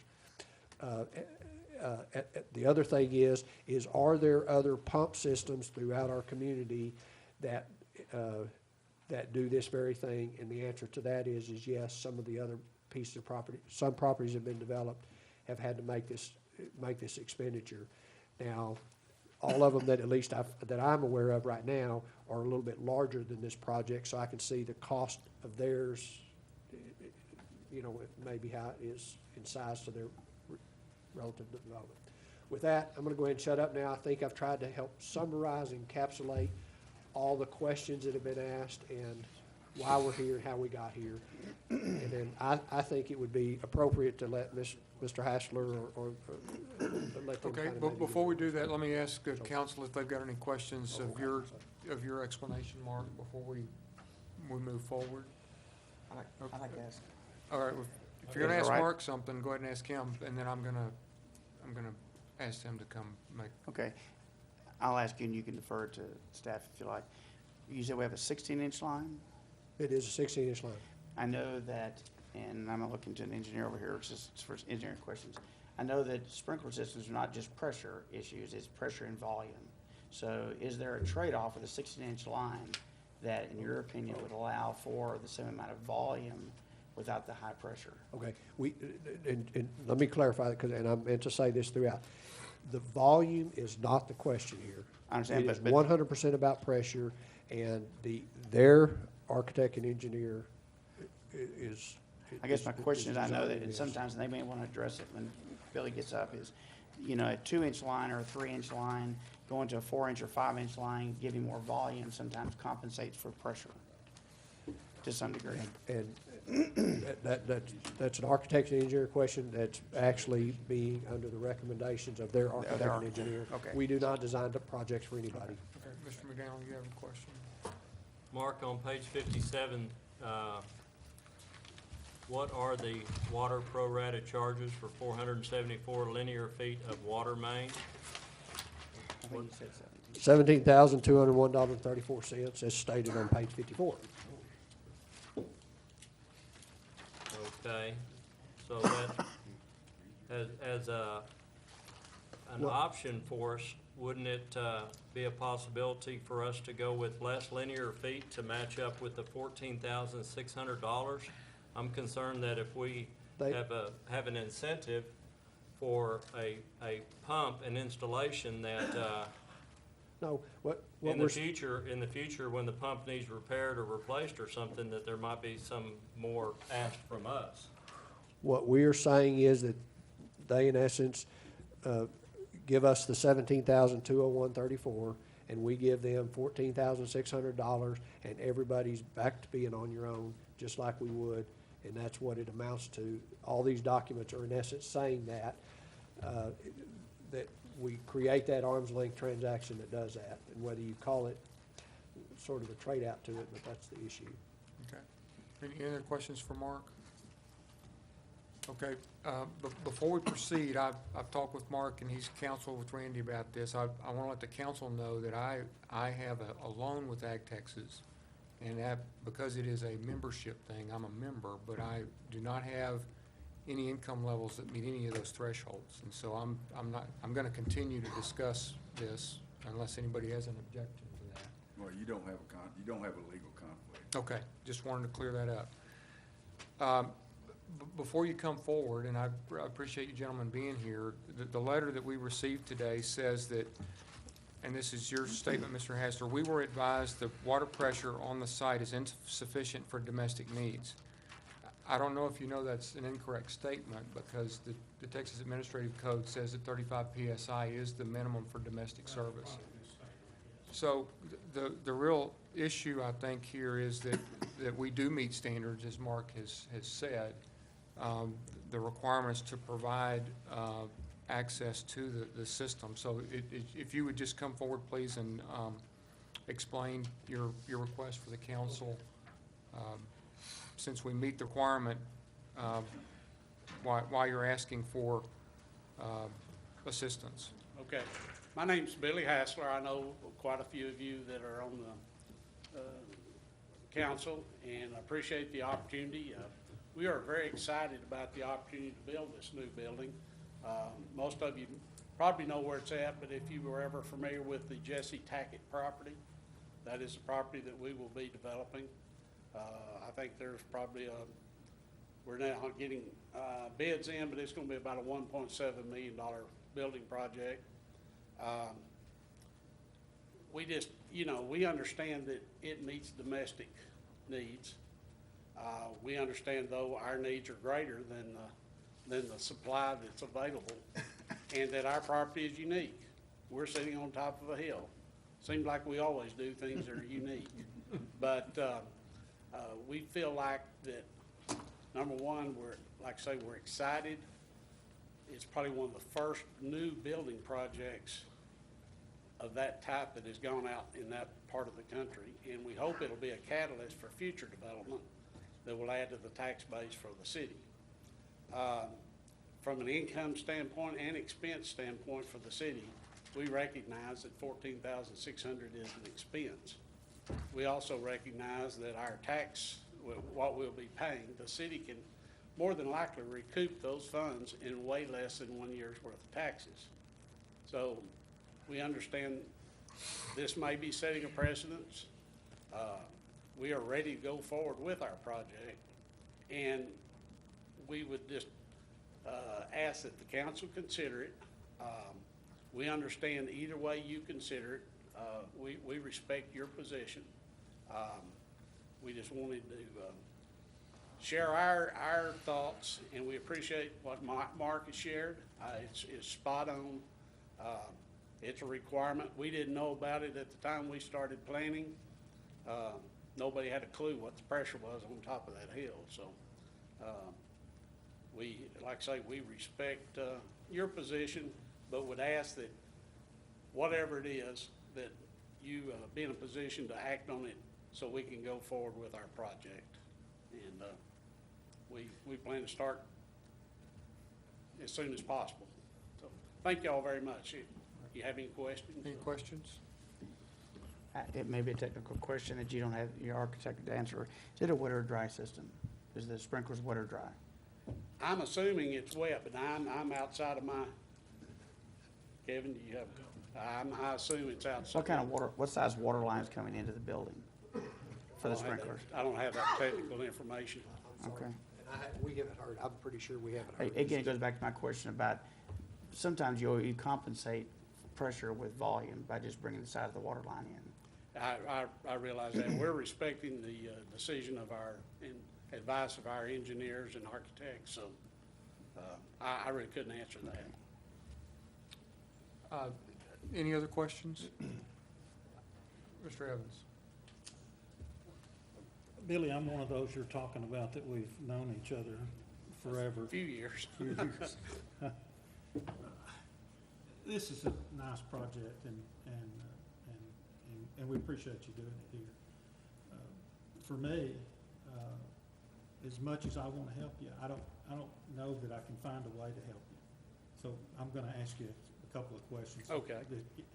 Is there any substantial change in the number of employees that you're going to have in this building versus where you are now? Not Or we could do substantially, no, or we it's could do an just, abatement or something? no, all it is we're building a new building. That other building will be available for use elsewhere, and we're just gonna add to the tax base of the community. Do you expect an employment changes the next couple of years? Unfortunately, no. There may be minor enhancements, but nothing significant. Well, for 14,000, we don't need major. We don't need- Well, we don't need major I change. can already tell, yes, we've got, one new employee that I found out today that'll be coming on board, so, but, you're talking about almost a 10% increase in our employment just in one person, so, You're not asking for much money, we're just trying to find a way. I think everybody here would like to find a way to help. Right, you, well, but- I would love to but tell you we gotta that- be able to justify what we're doing. no, I understand that. And like I say, I would love to share that we were gonna be expanding numbers, but, no, we're looking at serving more people with the same number of people, just, we're gonna concentrate our whole team. Right now, if you don't know, our appraisal department is located in the Town and Country Bank Building. And so we're gonna concentrate all our people in one location to become more efficient, so we can pass patronage back to our co-op members. So one of our big objectives is to pay our members each year a percent of their interest, so. But there are no plans to expand. I wish I could say different. Mr. Smith? Make sure I understand. That's the 11 acres we just Yes. worked on a few minutes ago. On the 11 acres, what's the plan for the rest of the? Well, originally, we were just gonna buy the 7, if you're familiar with the property that was down in the woods. We then decided to buy the whole tract just to protect ourselves. Then, once we got into the engineering and architectural phase of it, it was determined that we actually needed to build on the highest point that now is an arena. And so we really will not develop that anytime soon, but it doesn't mean that we won't, as people express an interest, go in and develop it, because, if you remember the road cuts, it provides for that future development. And we purchased enough to protect ourselves, but we also hope it is a catalyst, like say, for future development for other businesses. So it could be other buildings, Oh, yes. 7,000 square feet or larger, having the same common Yes. problem. Well, if they need a sprinkler system, it could potentially be the same. I don't know, Mark, you may know if that pump will serve more than just one building, or is that just solely for ours? We do not know the specs on your pump, and matter of fact, we've even had some questions about, obviously, depending upon what you want to do, but if we end up deciding to, then we're going to definitely we're going to have a few more details we're going to have to work out on Well, that part of it. and one other thing, just if But no, I you don't look at know. the topography of the land, it really breaks off, and so pressure is gonna increase as you go down the hill. And that may be more than enough to, I anticipate it to be okay. Yeah. The pressure. Down this on backside of the on property. backside of the property. I really we're do. we've got a unique spot that we're trying to build, and if we were building down at the bottom, we wouldn't have this problem. I doubt that pump is gonna supply other properties. I know a lot of folks who are in the sprinkler business in San Antonio, and it's running them in a residential house $8,000 to $10,000 for that same kind of pressurized tank. So it's probably not gonna supply a whole lot. Yeah. Well, any other questions? Let me just say a couple of things. I think the council is extremely excited for the plat approval tonight and the move that Ag Texas is making. You were right. It does stand to be a catalyst for development in that area, and I think we really appreciate y'all looking to do that. It's good for Stephenville, and I think the development that you will undertake will be a very positive thing for the community. I also want to share with you that, Mark and I talked with the council about what to put on the agenda or not. And our first reaction was to not put this on the agenda tonight because there was too much of a he said, she said about what was really going on out there. But we didn't want to slow you down. And so we knew a decision is the best thing for you to have so that you can move on with your plans knowing what you've got. Correct. And so I hope you also appreciate the fact that we didn't delay this unnecessarily, I think, tonight to allow y'all to go ahead and know that. The last thing I'll say is that Mr. Brooks, I think, owes y'all an apology, because I've got quite a bit of construction experience in my background, and due diligence at the beginning of a project to be able to understand. Nick Williams knew what the pressure was out there from day one.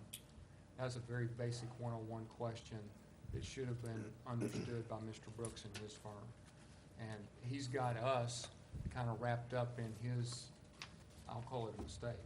And that's unfortunate for all of us, and I think I agree with Scott. We want to try to help you, but Mr. Brooks is the one I think holding the answer here.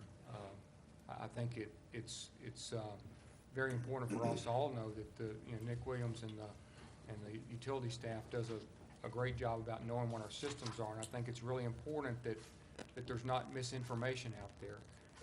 The water supply in that area meets Texas Administrative Code requirements. In fact, it's 8 PSI above that. So I just felt it important to say that. But I don't want any of that to dampen the really upside of this, the positive that's going to come out of this. Well, and I would just like to share that, whatever your decision is, we will respect that, and we don't want y'all to think that we think you're unreasonable in any way. But we do want to go forward with the project, and we would like to say for y'all to make a decision tonight so there won't be any delay in what we're able to do. Thank y'all very much. All right, thank you, Mr. Hassler, appreciate that. All right, with that, I'll consider a motion. Mayor, I move that we approve the City of Stephenville Economic Development Program Agreement with Ag Texas as outlined on pages 57 through 59.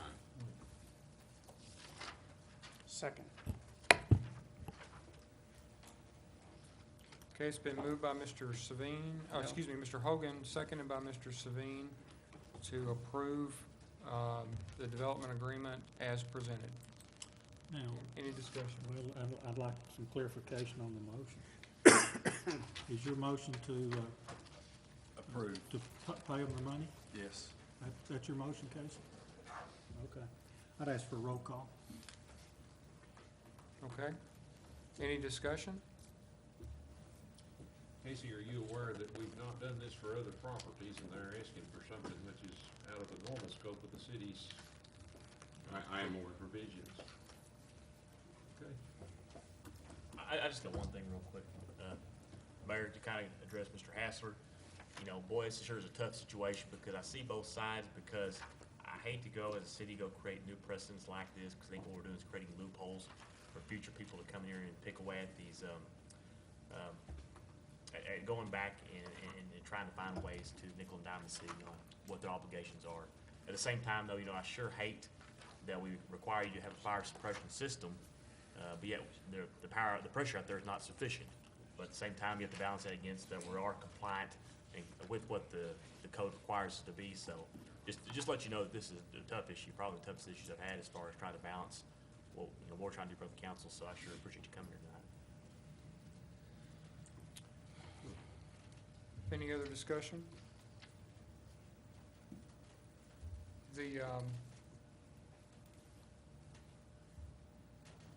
The motion then is to approve the development agreement as presented.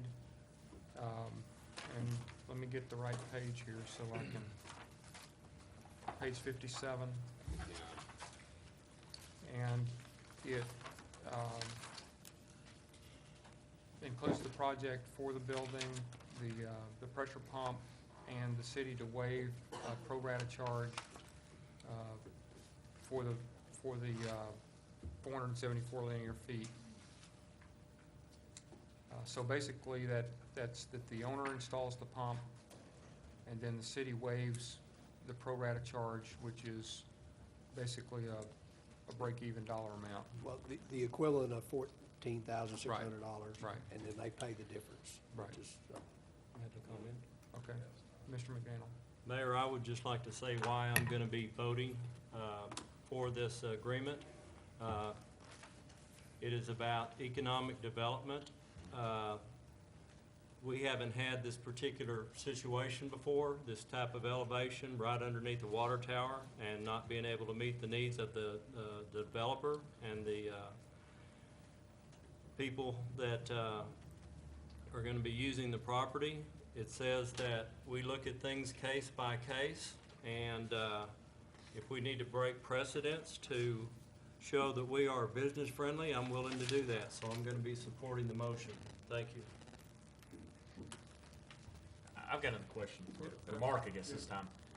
Mr. Kaiser, can you tell us how many other places in the city have had to step in and pay for these type of systems, and that we haven't participated with them? 0. I mean, but as far as we require the business to come in and pay that expense versus, how many places are like that? Do we know an exact number of examples? I'm sorry, I don't know the exact number, but, but there are both on sewer side and water side. Okay. And it relates to the storm drainage issues as well, for people having to make, we implemented that policy 15, 20 years ago now, and now people are having to control that storm drainage water on their property, and that development cost is borne by the developer. Any other discussion? I'd like to give an example of what I think we're talking about tonight, because I don't think this is about economic development.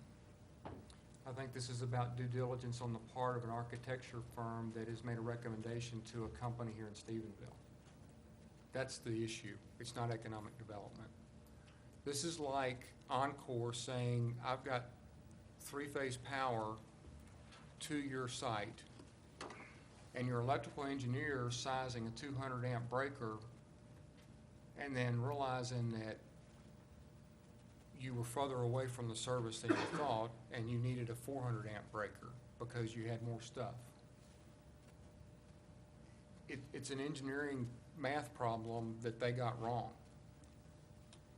Would we, as a council, provide an economic development incentive to a company because they had the wrong size amperage in their breaker? I don't think we would. I don't think that we would, and that's been stated by the fact that we haven't ever done one of these. I mean, this is not, I just don't see this being an economic development issue. I see it as an engineer that said, what does it hurt to ask? I can recoup, and I, for the life of me, don't know why they're looking for $14,000 out of a $1-something million project, knowing that they probably have overhead of some 8 to 9% in the project. So that's why my statement to Mr. Haster was, if I were in this, I'd be asking Mr. Brooks to write me a check tomorrow for $14,000 out of his overhead and profit on the project. So it's an interesting scenario, and I think, again, my comments are more to the fact that I feel like we as a community are caught in the middle of a firm out of Salt Lake City that has an office in Fort Worth making a recommendation, and they didn't come out and test the water. Their engineer didn't come and test the water. And had they tested it, they would have known it was 43 PSI, and they would have put a pump in their design, and they wouldn't be asking for this money right now. That's not an economic development issue. This isn't, I mean, we've already heard Ag Texas say they don't need this to be more profitable. They don't need this to bring jobs to Stephenville. This is, I think, well, that's what I think. And I was a little concerned about this topic tonight because it does appear at face to be an economic development question. But I think it's, as you read in Mr. Haster's letter, we're advised the water pressure on the site is insufficient for domestic needs. So Ag Texas is telling the city of Stephenville that you don't have enough water pressure, therefore you should pay us $14,600, when in fact the city does meet minimum pressure requirements, so their request is invalid. And that's just my opinion. And Mayor, you're saying that it should have read that it's not sufficient for a fire suppression system. Right. I never heard the Ag Texas folks say that they don't need this. So, What? maybe I wasn't listening. Well, he said that they would proceed with this regardless of our decision. I mean, is this a deal breaker for the project, I guess, for Ag Texas?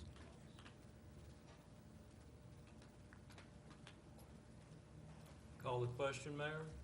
All right, the question's been called. We'll proceed with the vote. And let me get my pen out here. We'll go place one. That's you. Aye.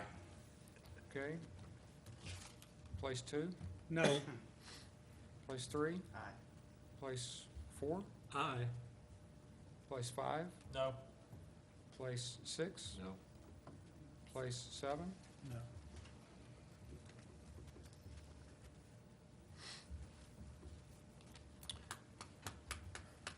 Go ahead, Mayor. Good luck, Billy. Your turn. We'll be taxing you next year this time. Isn't it,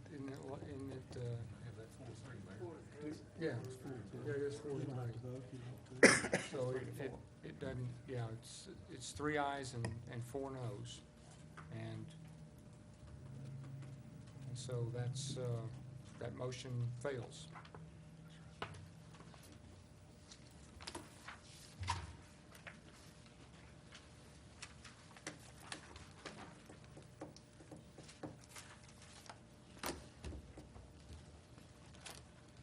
Billy, thank you. All right, we'll move on to the consent agenda. Mayor, I move that we accept the agenda as presented. Second. They're really wanting to second it down there, aren't they? Okay, I haven't recognized Mr. Savine yet. I'm going to ask that we pull agenda B off the agenda. B is in boy, Mayor. Right. Okay. And now I'll recognize Mr. Savine. Mayor, I move that we accept the consent agenda except for item B. B. And after we approve it, then the whole thing.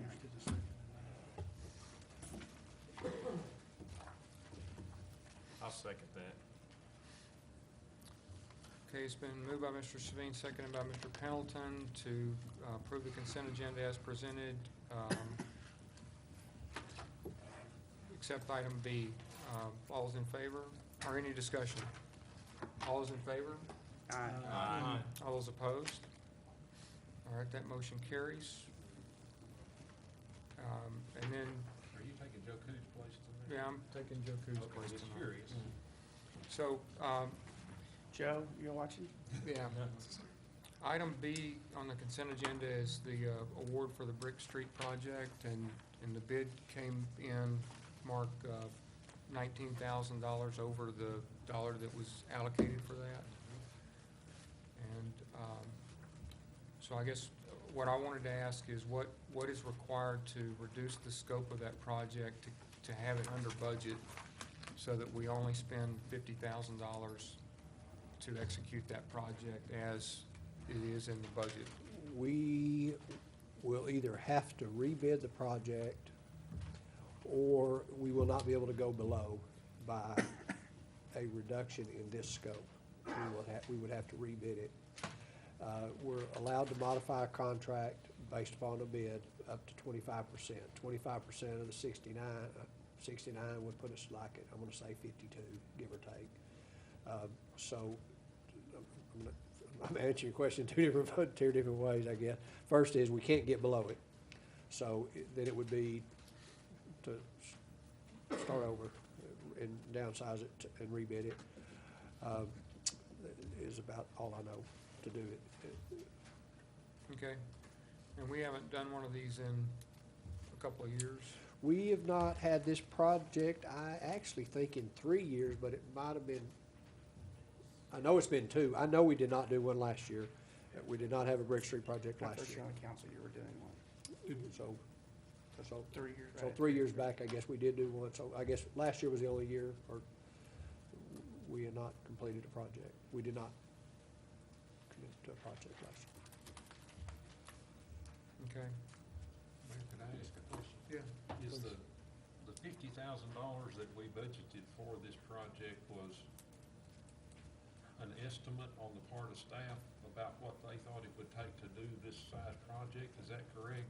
We've been able to do a good project every year for about 50,000, so we've just been saying, when we do budget, I mean, without even scoping it, just saying, we want to try to, spend about 50,000. And several times we've come in under that when we actually bid the project, if my memory is correct. Oh, no, matter of fact, that's what I've kind of been saying. I think we were getting some contractors that were trying to get their foot in the door and learning how to do this, so we were getting some real good bids, and now they maybe know how to do it, know what it entails, and so we're gonna start seeing more realistic bids and proposals for these. Is there sufficient reserves in the hotel motel tax fund to fund the additional $19,525? Yes, there is. We actually had in the budget a year ago, the 50,000 in there as well. We just didn't get a project done because of all the other projects we had going on. So in essence, we just didn't, I'm gonna kinda say we didn't spend it last year, so we put it in, and we're saying it, the money's there, and we have it. The other thing, clarification, I just want to make sure it is very clear to everybody that this is historical use of the hotel motel tax funds. We're not talking about the general fund, okay? So I'm going to go ahead and put another little caveat note in there right quick. And obviously, this expense meets that criteria to be funded from that. Yes, and again, because of the historical nature and continued, we're some of the only folks that have Thurber bricks and that continued enhancement of that, and hopefully touristy events that can continue to be emphasized related to driving these areas, especially when we can have a nice, this right here, I believe, is gonna cover like maybe 4 blocks. They'll be able to do a good circle here and be a lot closer adjacent to the museum as well. Okay. All right, any other questions on that? Thanks. All right, then I'd consider a motion. Mayor, I move that we approve the project as presented, the modification. Second. All right, it's been moved by Mr. Savine, seconded by Mr., is that Nix, I heard? Okay. To approve the award of Brick Street project as presented. Any discussion? Okay, all those in favor say aye. Aye. All those opposed? All right, that motion carries. And then we'll move to comments by City Administrator, Mr. Kaiser. One update, or maybe just 2 project updates. The first, the project, the sewer line installation that's going on along Lockwood, that project is going very well. They did have encounter some rock early on in that project, kind of delayed it.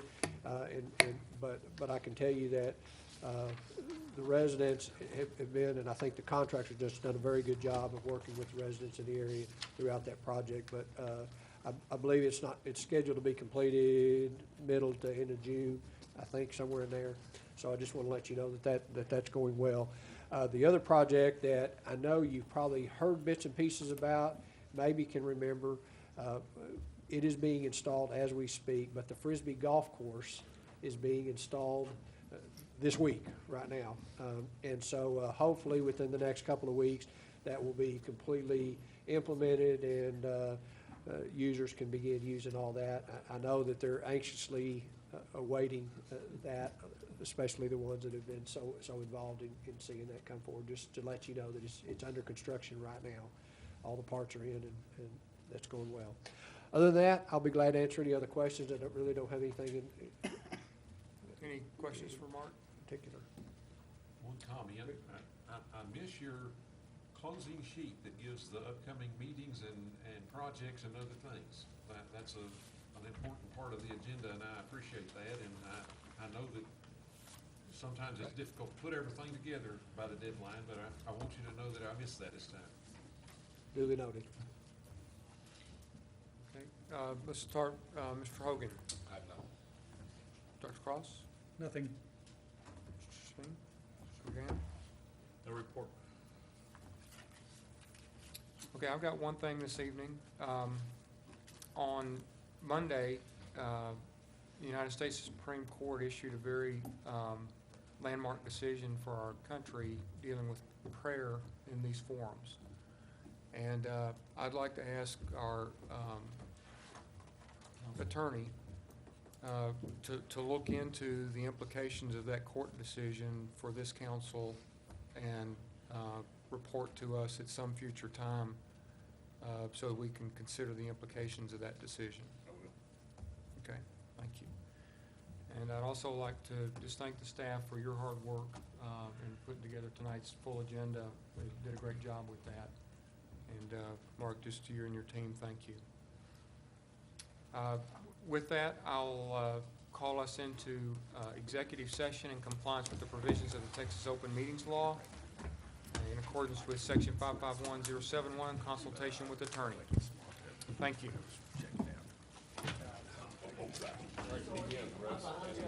Yes, sir. Let's see for it.